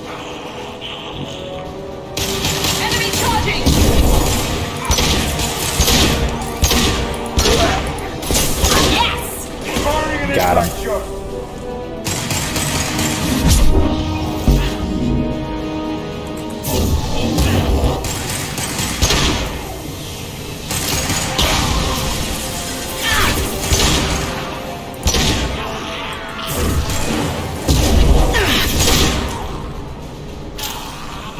Okay then, that's it, I think.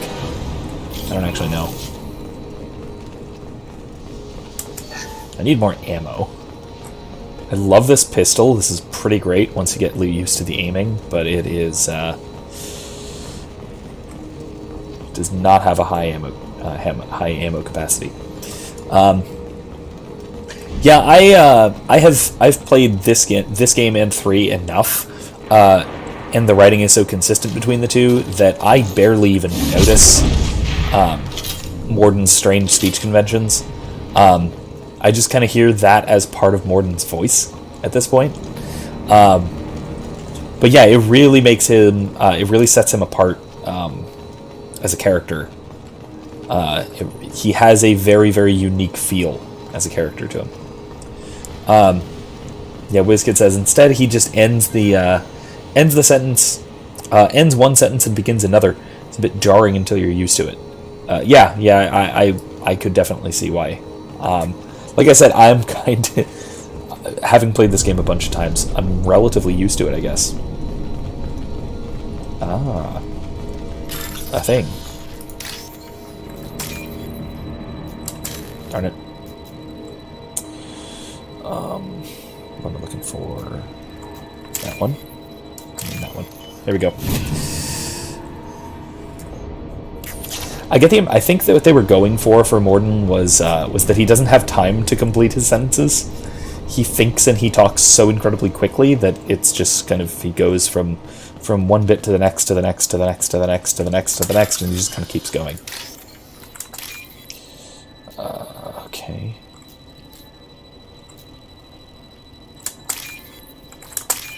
Here we go.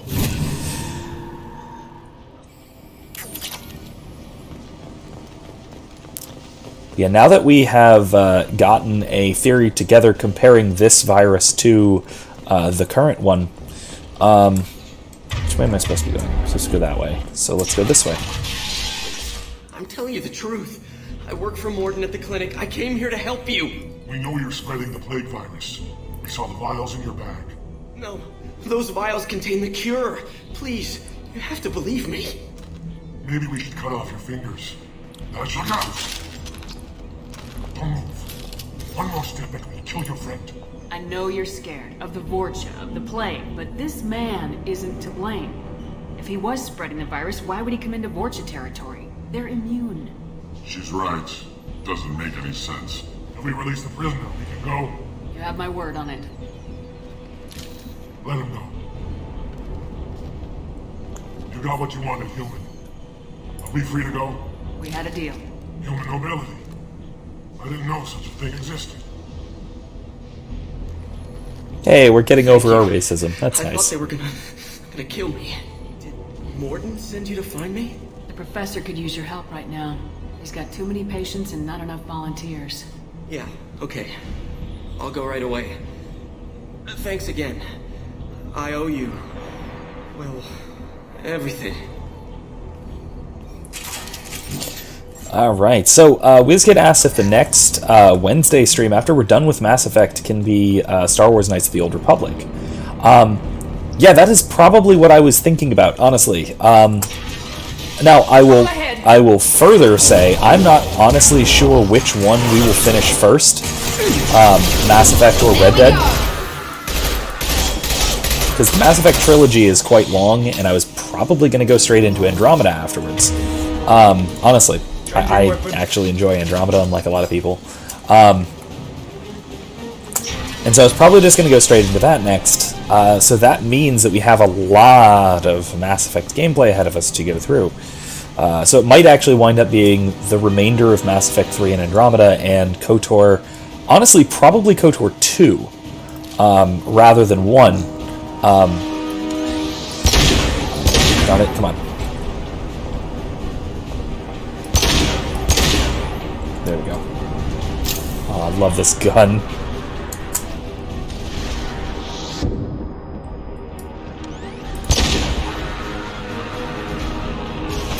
This will put them down.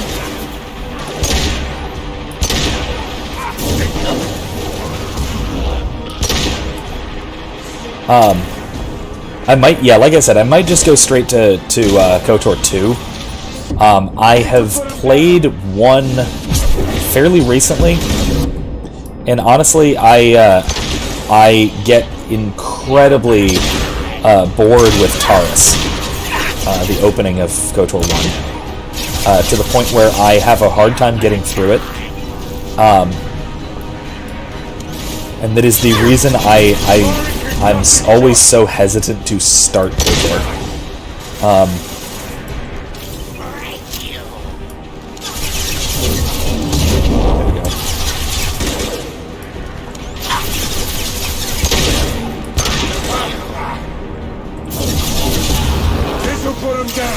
So I might, if you guys are okay with it, if you guys would want to watch along, I may jump straight into KOTOR 2, either after the Mass Effect series or after Red Dead, whichever comes first. Nice shot.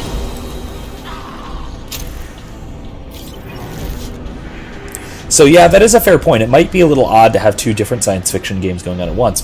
But I do love KOTOR 2, and it has the better philosophical conundrums. Yes. Though I will say, in part, one of the reasons I kind of want to play KOTOR 2 on stream is to kind of deconstruct Kreia, because I think she gets way too much credit, more than she deserves, for being philosophically complex and sophisticated.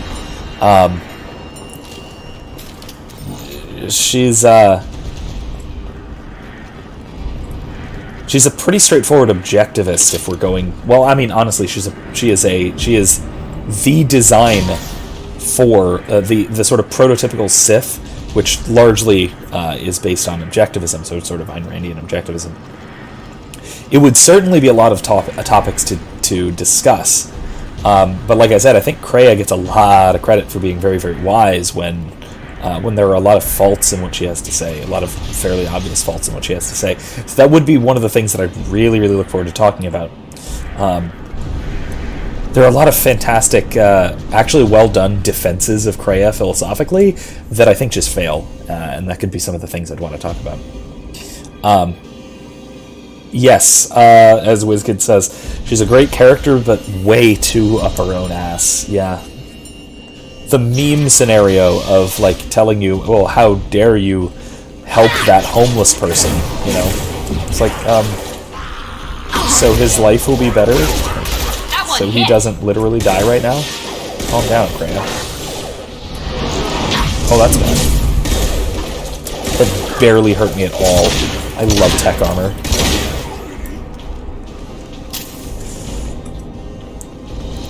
Like most Sith, like most Sith and most objectivists. Yeah, very much so. Very much so.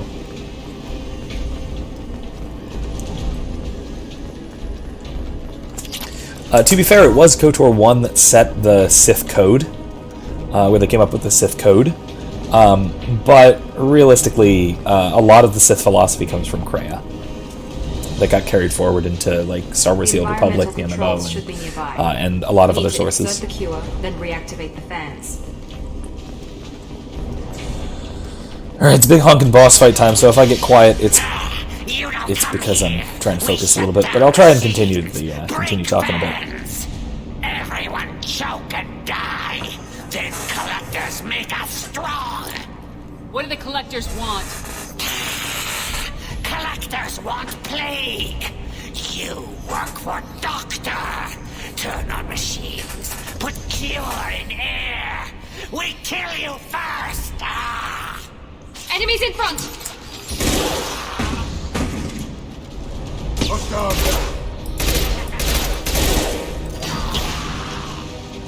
I love how you can overload their flamethrower packs. Their flamethrower packs. There we go. Come on. The central control system is in an alcove in the center of the back wall. You can inject the cure and reinitialize the systems there. They did a little bit of damage to Revan's character, especially with the whole Shadow of Revan thing. I have less of a problem with the Maelstrom, I think it was, a flashpoint where you actually go and find Revan. I really like what they carried through from I think it was the novel or the comic. Cure is in place. Now we need to reactivate the where they have Revan have spent this time basically influencing the Sith Emperor. I actually really like that. One on either side of the room you're in now. Down.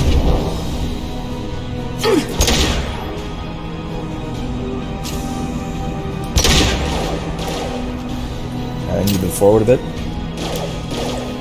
But yeah, I really do, like I said, I really do like the idea of Revan going out and basically influencing the Sith Emperor over the course of 300 years or something, right? 6 something. It's a very long time.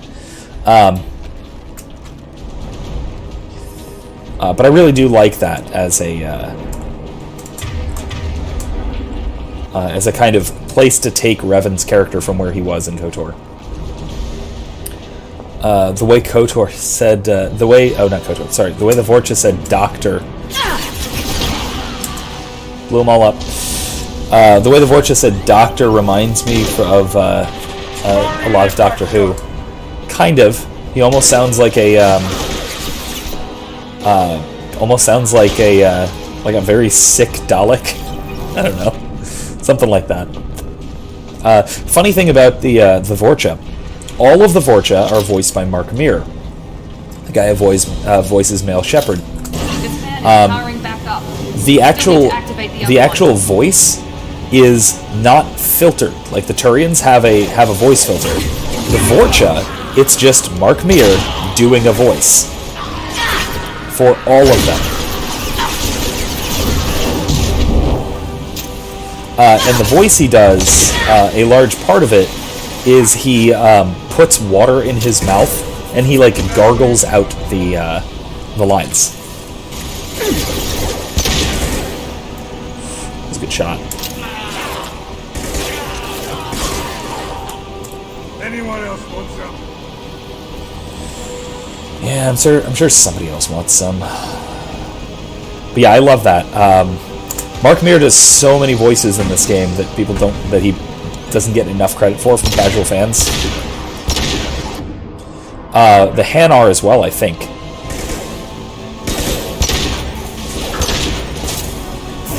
I think he does all the Hanar.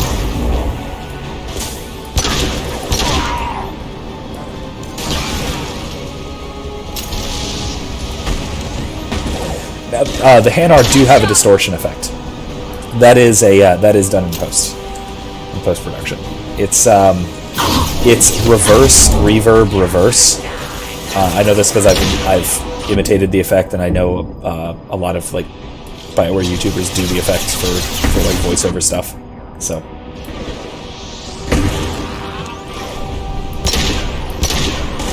yeah, the Hanar voice effect is relatively easy to imitate.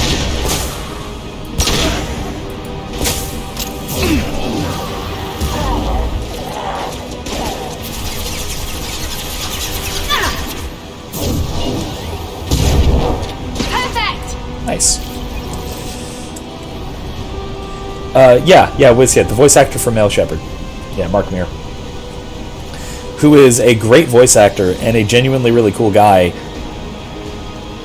But as I keep saying, honestly, Jennifer Hale, who does FemShep, does, I think, just a significantly better job. Alright. I think that's it, right? Should be pleased. Oh, wait. I wonder if I got that. No more contacts! Environmental systems engaged. Airborne viral levels dropping. Patients improving. Fortune retreating. Well done, Shepard. Thank you. And thank you from me as well. Those Batarians would have killed me. For a second there, I thought you were going to shoot them even after they let me go. I made a promise to spare them if they let you go. I honor my promises. Merciful of you. Risky. Would have killed them myself. Professor, how can you say that? You're a doctor. You believe in helping people. Lots of ways to help people. Sometimes heal patients, sometimes execute dangerous people. Either way helps. Go check on the patients. Lots of work to do. Think about what I said.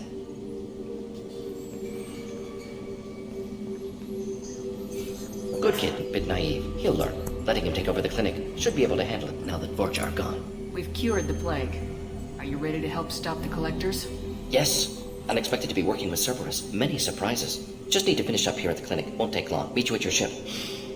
Looking forward to it. We're heading out. See you on the Normandy.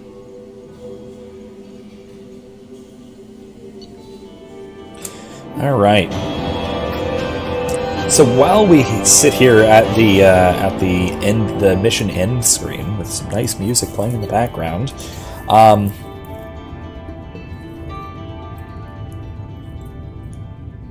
oh yeah, Mordin all for the death penalty. Yeah, definitely. So that's worth noting before I talk about the thing I was going to talk about. That's a solid point. What he's talking about is not exactly the death penalty, so much as a kind of how do I put this in a way that doesn't sound like morally monstrous? Preemptive self-defense, I guess. Essentially what he's doing is he's neutralizing a threat. He knows that these people will pose a significant threat, and so he's seeking to neutralize that threat before it becomes, before it gets out of hand, before it can do further damage. Now, there are problems with this. If, for example, there are other ways of dealing with the problem, which it seems like Shepard's approach may have dealt with the problem, but maybe not. That isn't something that comes back to bite you at any point in the game, so it's not like you don't find out, right? You don't find out if Shepard was right or if Mordin was right. But in any case, right? So he's essentially justifying killing the Batarians by the same principle by which we justify self-defense, and ultimately by the same principle by which we justify, under most circumstances, by which we justify the death penalty, which is the principle of double effect. Essentially, what this means is that you are not intending to kill the people. You are, as Mordin pointed out, you are trying to eliminate a threat to innocent people, right? Because the Batarians in this case represent a threat to innocent life. And so by eliminating that threat, in this case by killing the Batarians, what you're doing is ultimately helping people. That is the end, that is the goal, that is the purpose of your action, even if that action involves pointing a gun and pulling the trigger, right? And so this is a sort of shortened version of a justification for self-defense, or a justification even for the death penalty, right? That does not rely on retribution, the kind of thing that I problematize all the time on my streams, right? I obviously have some philosophical problems with expiation, the idea of retribution, of returning harm for harm, that kind of thing, or what you can broadly call revenge or vengeance, which is all of that, interestingly, is one word in Latin. So there you go. If you ever read Aquinas talking about vengeance, it's the same word that would be translated as expiation, as recompense, as retaliation, as anything like that. So there you go. But yeah, so Mordin's approach here can, I think, be adequately justified by the principle of double effect. Then again, Shepard's approach, if Shepard's approach is viable, if there is a reasonable expectation that by showing Batarians human honor, as they said, that they would not go on to cause further harm, then that means that Shepard's solution is preferable, right? Morally preferable, because it doesn't involve the death of other people, or it doesn't involve harm done to other people, even if that harm might be justified if necessary, right? Shepard's approach shows that it might not be necessary. Then again, we might say that Shepard's approach is risky, so then it becomes a prudential judgment, right? And so I think you can make a reasonable moral argument either way. The other thing that I wanted to address here is about the real life scenario, the real life situation surrounding the coup, and all of the political connotations that has. So it's pretty clearly the Democratic Party and the left more generally who is pushing the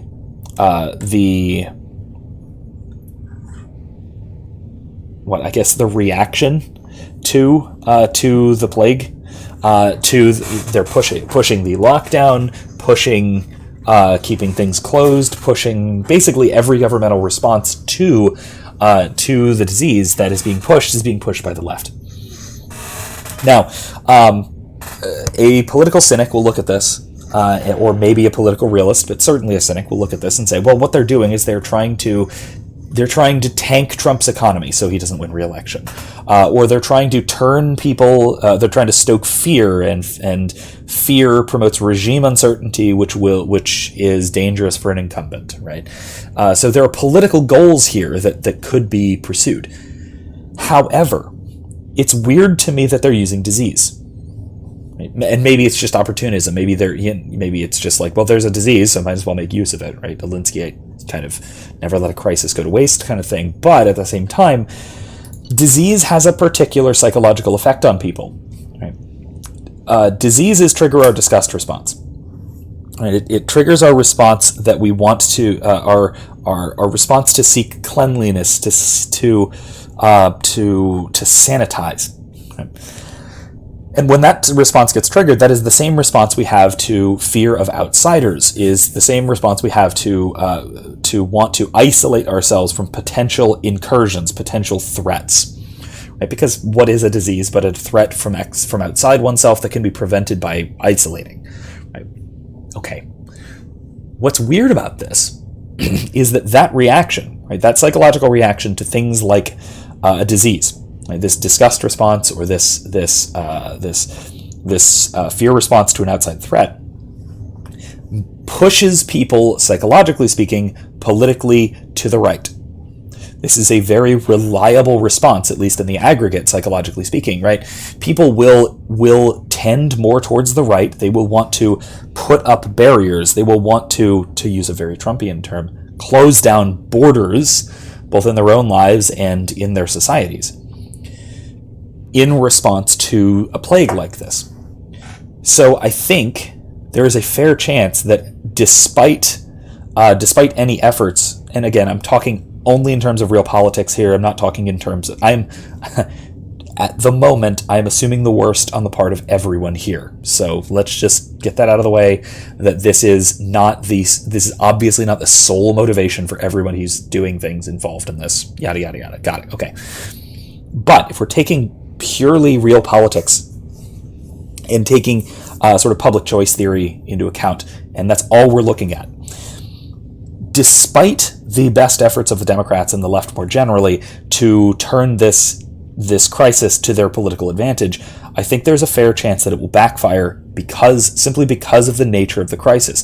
This is specifically the kind of crisis that bolsters the right, that will move especially undecided people towards the right, simply because of the kind of crisis it is, right? It's a crisis of cleanliness, which is one of the values conducive to the right. So you can look at Jonathan Haidt's, what's it called? The moral bases, whatever it's called. The moral foundations theory. That's it. Moral foundations. Right. The idea of I forget what his term is, and I should have probably looked this up, but the moral foundation that has to do with cleanliness, that has to do with purity. I think he calls it purity. This is associated almost exclusively with the right, and it is strengthened by external threats, but especially by bodily threats and the kind of things that trigger a disgust response. Basically, what the left should be afraid of here is activating the moral foundation of purity in people who would otherwise consider more strongly voting left, voting Democrat, etc. Right? Because if they do that, then people are going to be starting to swing towards the right. Right? So purely from a real political standpoint, right, from a maybe cynical outlook here, there is a fair chance that all of the efforts that the left are making here to politically capitalize on this crisis could very well backfire, and could, quite frankly, hand Trump the re-election, and also could also have a similar effect on a lot of the Democratic governors and Democratic mayors and such. Mayors maybe less so, because that's very close-knit and populational, so there's separate issues there. But it could have a negative effect even locally, swinging people more to the right the more the left encourages this kind of thinking. So there are some thoughts that are brought up by this particular experience here. I do think there really is something to this, and I really think that this is a fascinating psychological experiment, and political experiment, and sociological experiment, and even philosophical experiment. Unfortunately, the experiment also comes with a lot of dead people, so we should be careful not to make too light of this in any way. Right? So keep that in mind. I do mean to just sort of pull this apart and analyze it piece by piece by piece, so that we can isolate little things to examine, rather than making light of the situation as a whole. So that's always I think part of the philosopher's job is to pull apart and try and examine little pieces, right? So we don't hate to use the word, but trigger sensitivities, that sort of thing. Right? We don't want to. So if we're examining the moral implications of the Holocaust, right, we should be able to do that if we are fine-grained enough in our analysis, without making light of such a horrible thing, that sort of thing. That's really what I'm getting at. And I think also, I am a philosopher by training, so I don't know anything about this professionally, really. But I think you can make a similar case for humor, right? That by making fun of particular aspects of a difficult situation, you can avoid the negative associations with the situation as a whole. Or if you're a genius like Norm Macdonald, you can do completely the opposite, and it'll still be absolutely hilarious. Which I'll see if I can find a clip that I'm talking about. Because of all the horrible and heinous things, Norm Macdonald has a hilarious 9/11 joke, which is not the kind of thing that one ordinarily should joke at, unless one is an expert like Norm Macdonald. He knows his stuff. So, anyway, let's wrap this part up. Let's do some more things. Probably go recruit Kasumi. We'll see if we have time for Zaid's loyalty mission, but it's looking like maybe not. That's a longish one. So we'll see. We'll see how things go.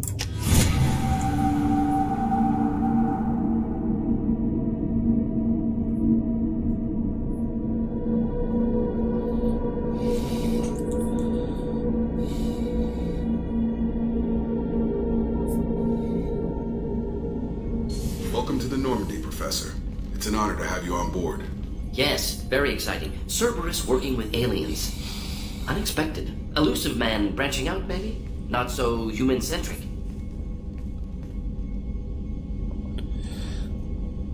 You're very well informed. Salarian government well-connected espionage experts had top-level clearance once. Retired now. Still, hear things. Informed of name only, no knowledge of man behind it. Anti-alien reputation listed as problematic. Don't kid yourself, Professor. Humans still come first in the elusive man's eyes. But this mission is too big for them to handle alone. The Collectors are abducting human colonists out on the fringes of Terminus space. Not simple abductions. Wouldn't need me for simple. Entire colonies disappear without a trace. No distress signals are sent out. There are no signs of any kind of attack. There's virtually no evidence that anything unusual happened at all. Except that every man, woman, and child is gone. Gas, maybe? No. Spreads too slow. Airborne virus? No. You don't have to sit there and guess. We collected samples from one of the colonies. I'd like you to analyze them and figure out how the Collectors did this. Yes, of course. Analyze the samples. Going to need a lab. There is a fully equipped lab on the combat deck, Professor Solus. If you find anything lacking, please place a requisition order. Who's that? Pilot? No. Synthesized voice? Simulated emotional inflections? Could it be? No. Maybe. Have to ask. Is that an AI? I know this is an important question, Mordin, but I want to draw attention to the fact that they put in sound effects for the squeaking of Jacob's leather outfit. I don't know what to make of that. It's just a thing that exists in this game for some reason. They did that. This ship is equipped with an artificial intelligence. An AI on board? Non-human crew members? Cerberus more desperate than I thought. The Collectors have taken tens of thousands of colonists. We'll do whatever we have to do to find and stop them. Yes, of course. Can't risk being captured like colonists. Need to identify, neutralize technology. Need samples. Which way to the lab? Follow me, Professor.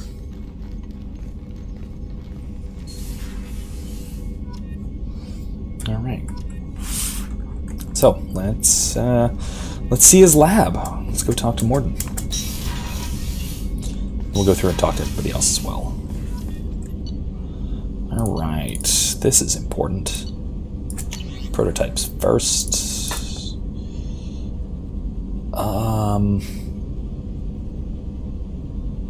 No, I don't want to change my bonus power. I do want heavy weapon ammo, though. Let's do that. Oh, that's fun, but I don't need it. This is the best heavy weapon, obviously. It's a nuke launcher. No, none of this. Okay, cool. Weapon upgrades. I need submachine gun damage, because Shepard uses those. Shield, oh, perfect. Shield piercing, absolutely. Let's do it.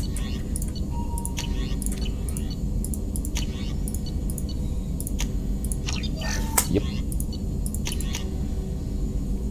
Attack duration, yep.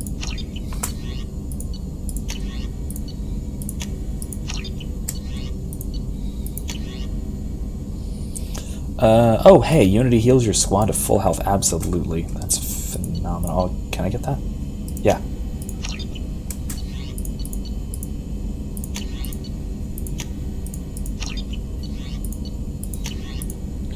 And...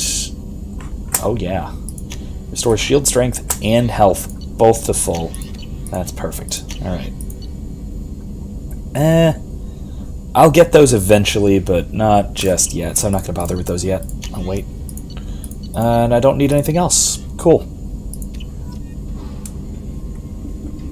Nice lab.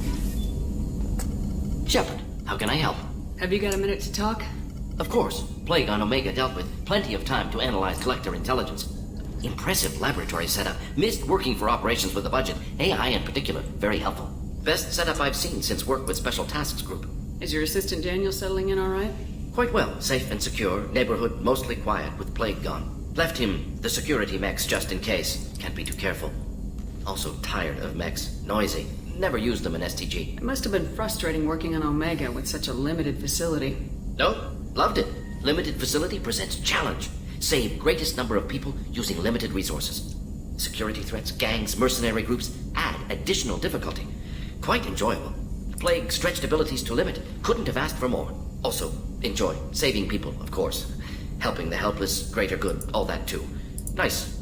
Retirement after STG work complete. Yeah, he's very much the workaholic who really presses the, he's driven by his work very clearly. Tell me more about the Salarian Special Tasks Group. Respected organization. Clandestine. Handles difficult assignments with limited oversight. Recon, analysis, occasional wet work. Identify problems, have neutralization options ready should need arise. Model for Council Spectres based on Special Tasks Group. Very similar. Similar in what way? Salarians lack numbers, brute strength, military prowess, have to rely upon stealth, intelligence. Agents trusted given wide operative freedom. Spectres similar. Given goal, told to accomplish. Better funded, of course. Didn't have to buy our own weapons. Nice jab at the first game, especially. You said you were in the Special Tasks Group. What kind of research were you doing? Not simply research. Several recon missions. Covert, high risk, served under a young captain named Kirihi. Studied Krogan genophage, took water, tissue samples from Krogan colonies. Hey, Kirihi was the guy from Vermeer. Whichever. I worked with an STG captain named Kirihi. His team helped me destroy Saren's cloning facility on Vermeer. Heard he was part of that. Jury-rigged explosive. Always got job done with limited resources. Good captain. Bit of a cloaca, though. Loved his speeches. Hold the line. Personally prefer to get job done and go home. Probably military bravado, jargon, chest pounding. No offense. I love the insult of calling him a cloaca. Of course, one would call someone a cloaca if one were a, I guess, amphibian? I don't know if they're amphibians or reptiles. Either way, cloaca. Oh, and also, Salarians lay eggs, if you didn't know. That's a thing. Why would STG study the genophage? Krogan rebellion's bloody, dangerous, nearly as bad as Rachni attacks. All species evolve, adapt, mutate. If genophage weakens, need to be prepared. What was the STG preparing to do?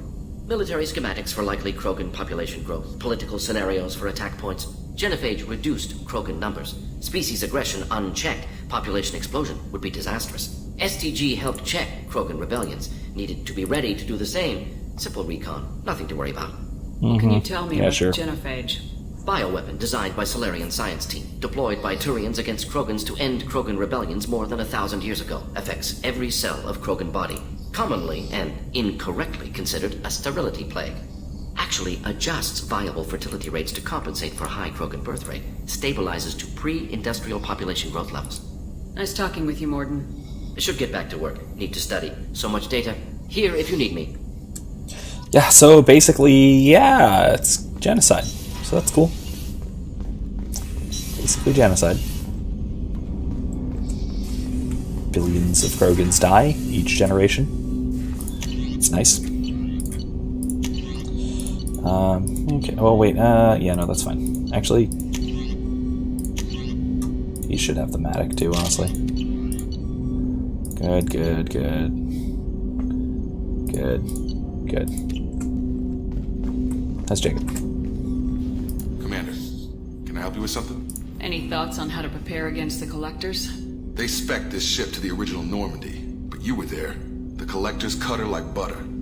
This armor just isn't top of the line anymore. People will die if we don't upgrade.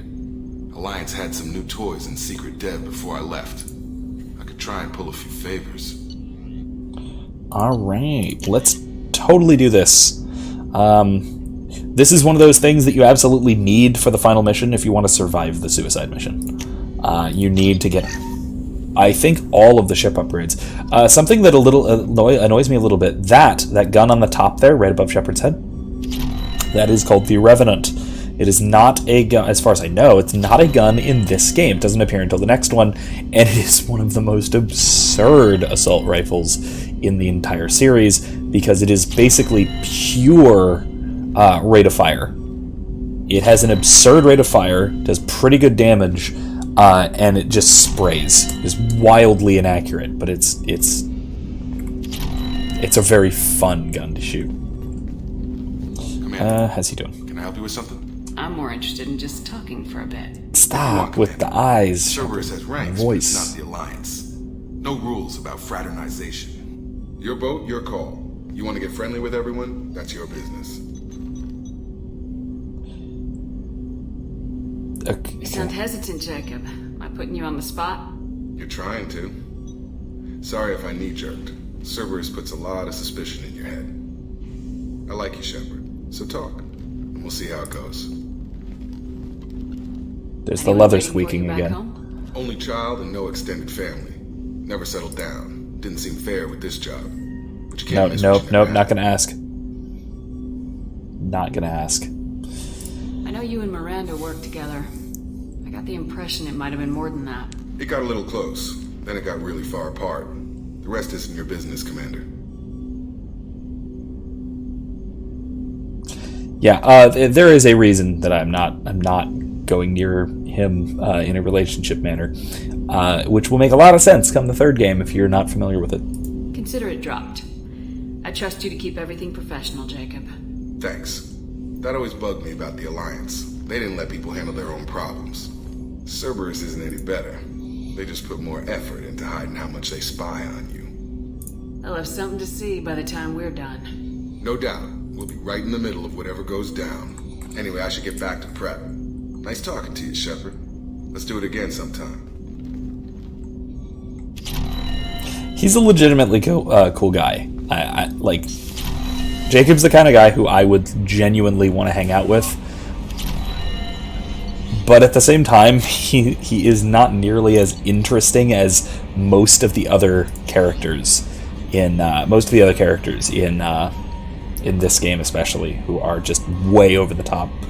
Emily Wong, the other reporter, the one who we helped with the various investigations last time, says, "You're alive? How come you broke whatever cover you've been under for 2 years, but didn't offer an exclusive interview to your favorite reporter?" She actually probably is my favorite reporter in this game, maybe in reality. "Whenever you come up for air and are ready to talk, let me know." Emily Wong. I would love to do that. I don't remember if you actually can, but I totally want to. Commander Shepard, my husband was one of the men serving on Garrus's team. I don't know much about Garrus.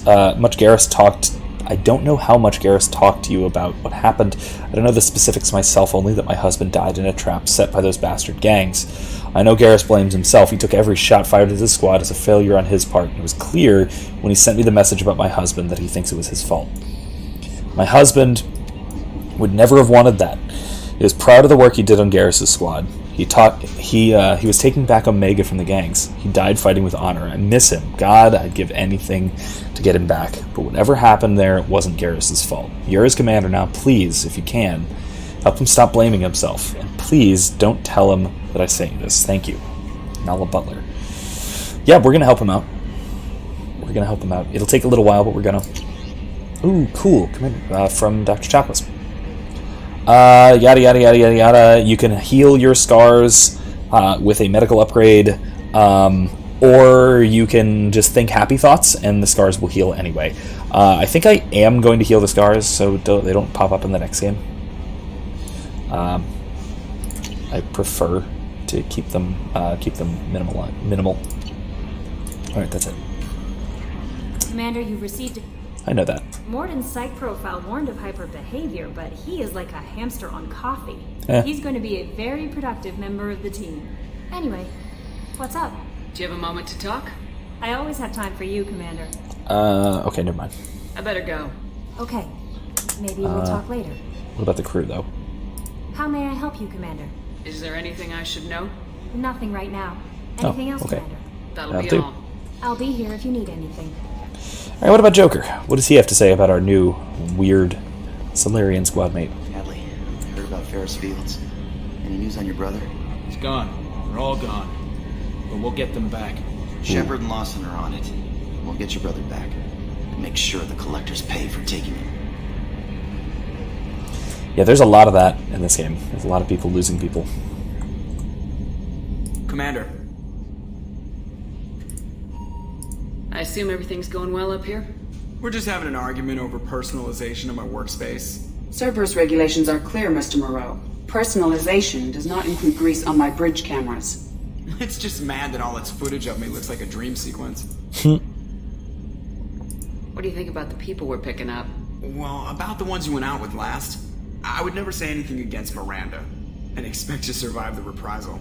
Zaid is like you, but takes checks. As long as it's not my money, we're good. It's just my opinion, though. There's really no need to go spreading it around. Ever think about the old Normandy and the trouble we got up to? Yeah, those seem like the good old days now, but come on, it was hell at the time.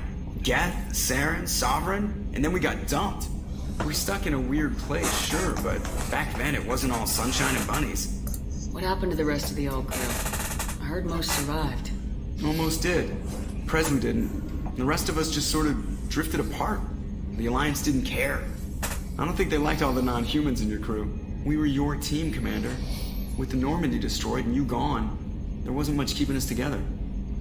Yeah, that really comes back to what I keep saying about Shepard as the kind of mythic heroine. See ya, Commander. Who brings together this team of heroes and is what sort of binds them together. She's what makes them heroes, but she is. That's her role, right? Her role is to make this into a heroic squad, not to do the heroics herself like a more traditional, say, masculine hero would. Space. So I think that is a huge difference, and I think that very fact, right, that you know that the squad just kind of falls apart without Shepard holding it together is that's a huge indicator of what I'm talking about. So how about the Kawashi visor? Headshot damage is nice, but what's this do? Shield strength or headshot damage? Tough call. Shield strength or headshot damage?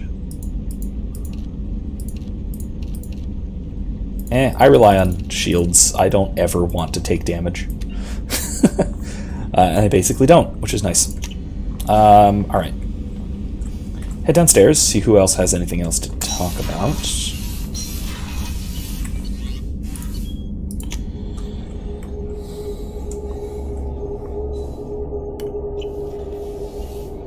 Okay. Nobody anywhere here.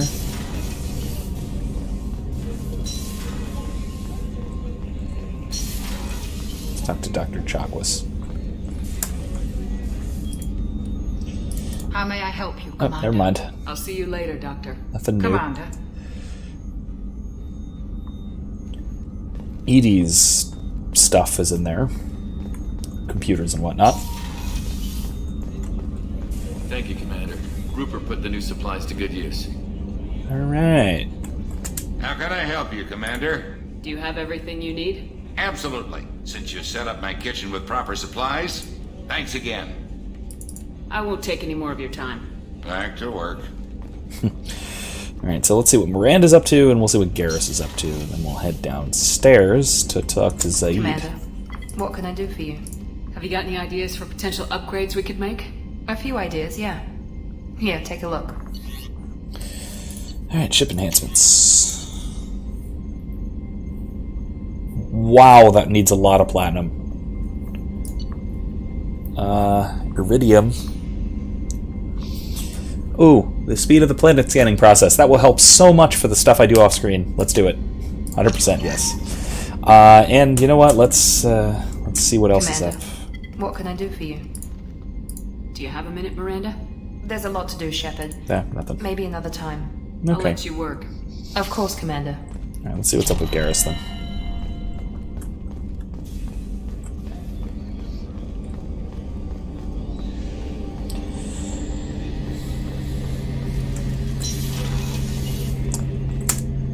Shepard, need me for something? Have you got any upgrade ideas for the Normandy's weapon systems? A few, yeah. Here, take a look. Alright, cool. My favorite upgrade, the Thanix cannon.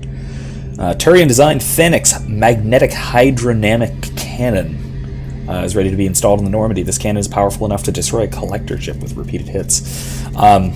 So I'm going to basically tell you the lore of this because I know it offhand because I love it. It's really cool. Most Mass Effect weapons are just mass accelerators. They're railguns. What this does is it does roughly the same thing, but it superheats, I think it's liquid copper, into a stream of molten copper coated in basically plasma, and launches it in a stream, which it's not technically an energy weapon, but it can tear through the kind of kinetic barriers that most Mass Effect ships rely on. It's a massively destructive weapon, which is really, really cool looking. It's based on Sovereign's main gun, the Reapers, what the Reapers use. Oh wait, before we go, make sure he doesn't have anything else fun to say. Shepard, need me for something? Have you got a minute? Can it wait for a bit? I'm in the middle of some calibrations. Yeah, you Talk always to you are, later, Garrus. Garrus. I'll be here if you need me. Unless you're in the middle of some calibrations. Alright. As he always is. So I was thinking, WizKid in particular, but anybody else as well, I was thinking about a game or series to go next if we finish Red Dead first.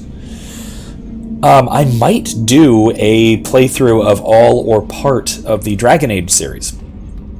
There are upsides and downsides to that. The upsides being that it's an amazing series of games. The downside being... Oh wait, here we go. It's almost doubled their power draw. Oh, I bet. They seem pretty wicked. Indeed. Don't worry. A few tweaks to the forward capacitors, and the balance is back in line. Thanks, guys. The downsides is... The downside, really, is that Dragon Age Origins is very, very long. In particular, there's a lot of side material that is kind of a slog to go through. The other downside is that the main character is not voice acted, so that means I'm going to be doing a lot of reading. Which I guess is fine if you guys want that. But yeah, we'll see. I'm that would be another option that I'm thinking about. That I would be thinking about putting on the docket. That would also just mean that we're basically a BioWare stream at this point, but I have no real problem with that. What can we do for you, Commander? Nope, that's it. Carry on. Will do, Commander. Okay. Let's go talk to Zaid. He's cool, dude.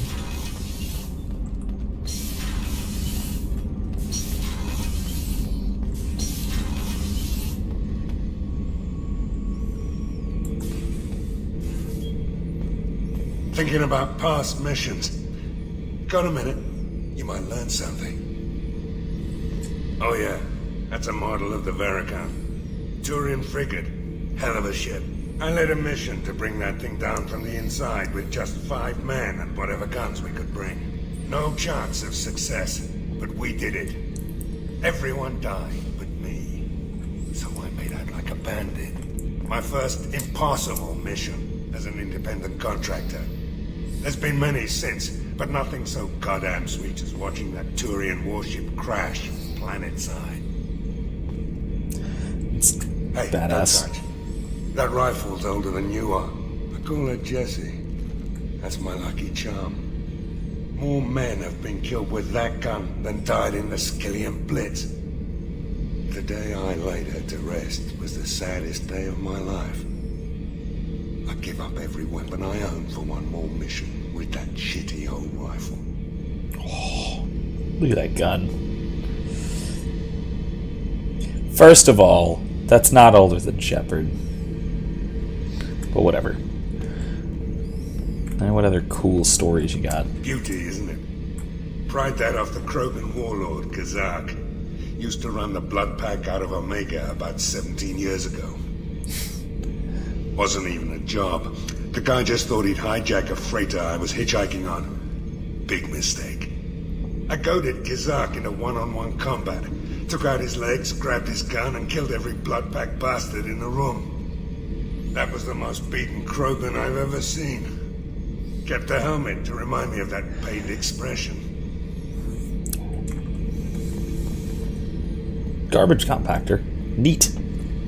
Hey, look, a cube. Whee! Garbage in space. Anything else for Zaid? So you knew Archangel from before. Interesting. Knew a lot of men taking jobs to kill the son of a bitch. I never saw the point. You know, I wanted the same thing. A whole lot of mercs dead. Hell of a sniper, though. And he kept himself alive with all the mercs in Omega after him. That ain't easy. Alright, we'll come back once in a while and listen to more Zaid's war stories. That should about cover it for the ship. Let's head back to the Citadel, and let's pick up Kasumi. Shouldn't be too difficult, I hope.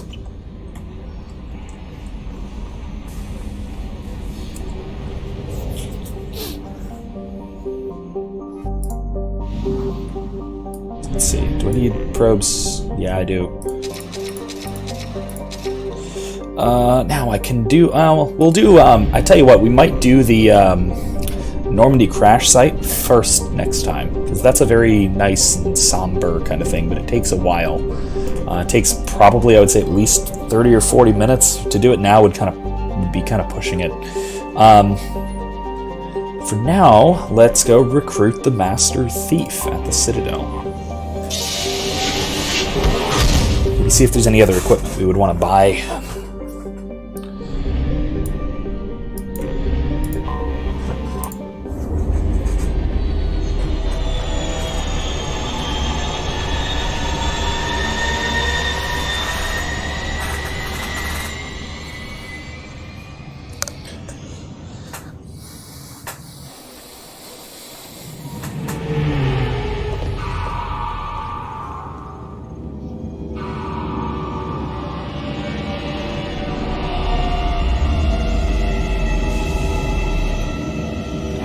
That is so nice.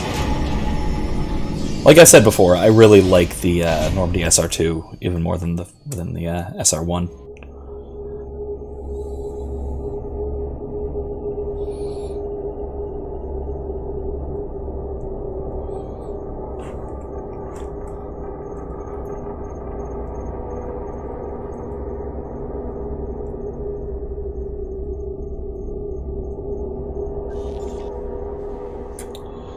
Let's take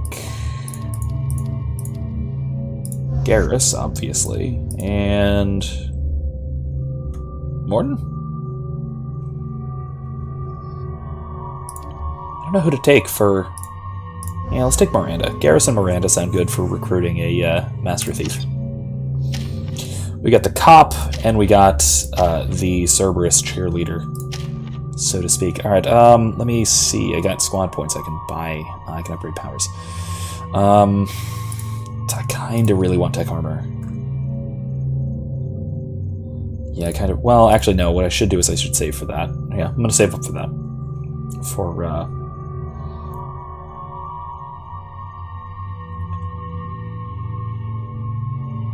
yeah, Guardian. Definitely Guardian. Yeah, I'm going to save up for that. That'll work. Gear. I don't actually need anything. So we're good.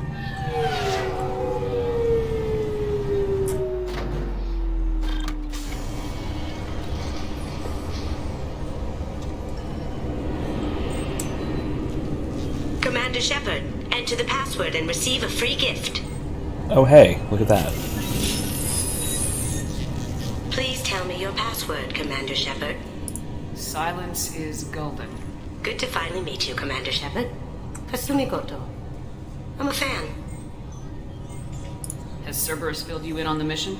Honestly, I'm shocked they didn't come to see me sooner. My fault for being hard to find, I guess. What's with the password and the sneaking around? Are you in trouble or something? I'm the best thief in the business, not the most famous. Need to watch my step to keep it that way. I also needed to make sure all this was legit. And I have no doubts now. You're the real Commander Shepard. What makes you so sure? There's a certain aura about you. Like you've seen things no one else has. Even without knowing what you looked like, I knew it was you. What brought you to Cerberus? That's a bit of a story. Short version, they were looking for me, so I trailed them to find out why. Turns out they were looking for someone to join you on an important mission, and were offering a serious signing bonus. I had a thing I needed help with, so I made them a deal. And here we are. I assume this deal is something I should know about. Yeah, I guess it slipped their minds. I'm looking for my old partner's gray box. A man named Donovan Hawk took it, and I'm planning to get it back. I assume a gray box is some kind of hardware. It's a neural implant. Illegal in most places. Stores memories, thoughts, secret codes, illicit information. This one in particular belonged to my partner, Keiji Okuda. We worked together for a long time, before Hawk killed him. What do you know about Donovan Hawk? Mr. Hawk is a well-respected businessman. Arms dealer, murderer, generally not a great guy. His mansion's famous for being hard to crack, but I have a way in, and I think you're gonna love it. I doubt Hawk's the kind of guy who takes kindly to people sneaking into his house. I always expect trouble. That's why you're here. Tell me about this former partner of yours. His name was Keiji Okuda, the best hacker and entryman I've ever known. Unfortunately, he slipped up and made himself infamous. He stole something he shouldn't. He warned me it was bad, something that could spark interstellar war if it got out. That information got him killed. We'll see what we can do. No guarantees. Sure. But I bet you're dying to see what it's like to come along on a heist with me. We should probably wrap this up. You look pretty silly standing there talking to an advertisement. See you on the ship, Shepard. Well, okay. That's pretty cool. And she disappears. Typical. Neat. This recruits is a 20-kilo ferrous slug. Oh, here we go again. Every 5 seconds. Where's Garrus? I thought it might be nice to come back. I'm sorry, sir. Oh, come I'll need you to on, remove no. any biotic amp you might be wearing. What? Why? Unfortunately, sir, biotics can be used as a weapon. The rules require me to confiscate all amps. Well, that's silly. I mean, I get it, but still. Let's check the shops, and I think we can call it after that. We're getting close to Come on, midnight. please, you have to help me. Novels. I Yeah. need to make something nice. It's for a date. Okay. Father, sorry, honey Mary. Made it an Ardat Yakshi monastery by sad, tortured blue souls. Too sweet for a real connoisseur, but anyone willing to date you will probably be impressed. Hey, thanks. I didn't realize that they name dropped an Asari Ardat Yakshi monastery. On the Citadel. I didn't think that they had that bit of lore yet. I thought the first. I'll probably talk about this later. The lore on Ardat Yakshi, which are a weird subgenetic phenotype of Asari. Long story. I'm Commander Shepard, and this is my favorite store on the Citadel. The thing about them, the thing about the Ardat Yakshi is I was under the impression that the lore changed pretty significantly between Mass Effect 2 and Mass Effect 3, and there were some continuity errors. But if they're already talking about an Ardat Yakshi monastery in 2, then maybe not. Interesting. Like I said, we'll talk about that more when it becomes more relevant and when more stuff goes on having to do with Ardat Yakshi. Let's go to level 26. Lower level. Cool. But yeah, that's interesting. I honestly thought there was there were more changes than that. Hiroshima's. Ooh, how about this guy? I just talked to him on the Wards Market. He sent me here. Come on, why do I need a service order? The Wards Market? Why would you come to a Zakara Ward warehouse? He said they're out of stock and I should go here. He didn't say anything about a service order. Without a service order, I really can't help you. Ugh. Once again, that is the guy from the last game, 2 years ago, trying to exchange his broken product. This is my favorite store on the Citadel. I've already bought everything you have.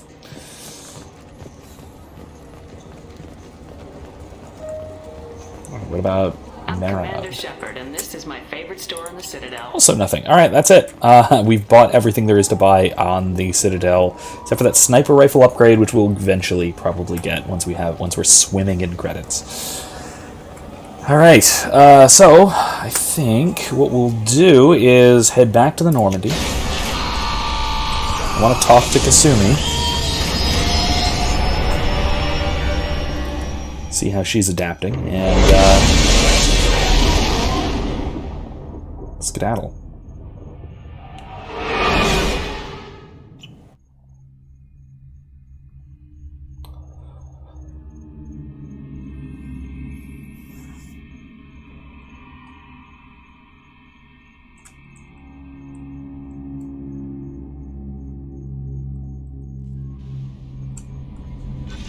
Commander, you've received a new message at your private terminal.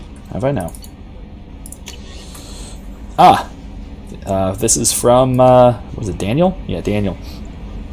Commander, I wanted to thank you again for saving me from those Batarians. I thought I'd seen the worst of people's anger and fear at Dr. Solus' clinic.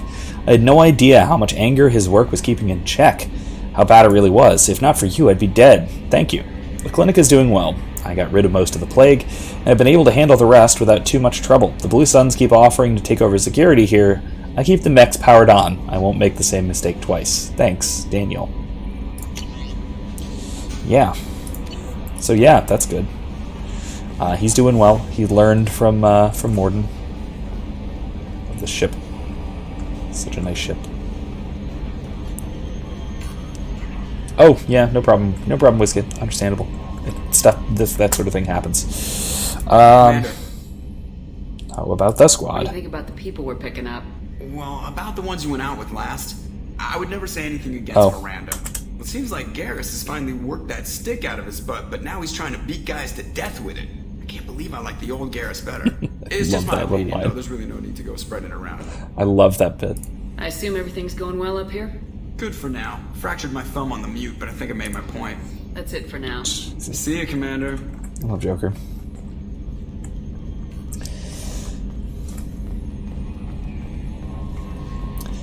Yeah, that whole bit's great. Yeah, so next time, like I said, next time I think what we might do next week is start with, we'll start with the Normandy crash site, which is a little bit of DLC contact. It's very muted. It's very, very somber. Then after that, we will do Kasumi and Zaid's loyalty missions. Maybe some others. People are talking out there, and I hear it all. Oh, okay. Okay, that's odd, but okay. Let's have it. Ooh, we can have a drink from the bar. Nice.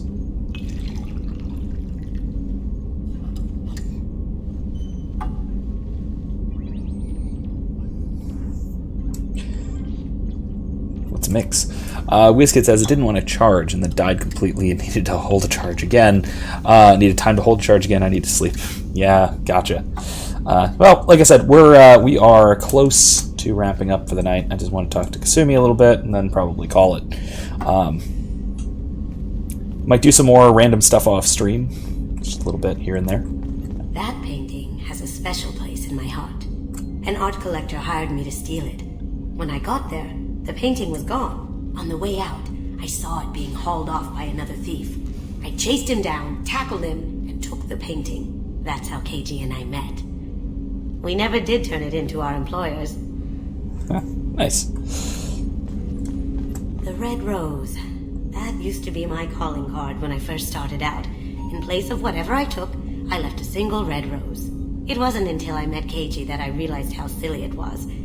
He had a way of making you realize when you were just being sentimental. That is so tropey for a thief to leave a red rose as a calling card, that kind of thing. I love it. Oh yeah, Wizkid, you're using your Switch. I couldn't comment. Do not throw yourself off a cliff. That's bad. That kills people. I stole that on a dare, believe it or not. There was a big museum show coming to Ilium. Artifacts from Earth going on tour. Very high security. Keiji dared me to steal this. So I broke in, hacked the security, put a few guards to sleep, and replaced the piece with a worthless duplicate. They never knew the difference. My first museum job. Nowhere near the last. Which makes that sound so easy. That's my favorite piece. Painted for me by a child prodigy from Elysium. She was the cutest thing. She was kidnapped by slavers who hoped to sell her on Omega. I wasn't about to let that happen. I set up an idea as a buyer's rep to get a special tour of the slaver's vessel. Once aboard, I freed the girl and smuggled her off the ship. She painted that for me on the way home. I'll never forget how it felt to watch her work. Oh, that's really nice. So like I said, we are going to wrap up pretty soon. I like those books. Romance novels, crime novels, the classics. There's something about the feel of actual paper in your hands. It's relaxing. Keiji used to find books for me while on the job. Some of these are more valuable than the objects he was hired to steal.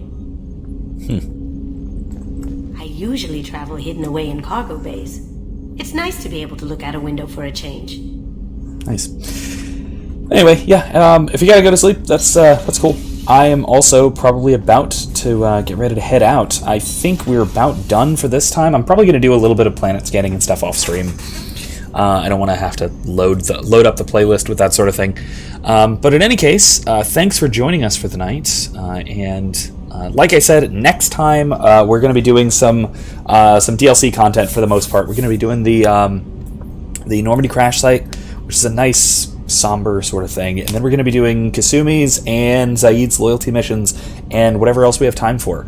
Otherwise, please join us again tomorrow night for Red Dead Redemption 2. Hopefully I have some of the issues with that stream resolved, and also hopefully my Wi-Fi signal booster, which should be coming in tomorrow if my package tracking is worth anything. That should be coming in tomorrow. That should help further. So all of that put together, we should have a nice, uncharacteristically smooth Red Dead stream tomorrow night, and we should finally get around to doing some real stuff in Saint Denis. Anyway, talk to you later, Wizkid, and everybody else who tunes in now and later. And I will see all of you next time. Bye-bye.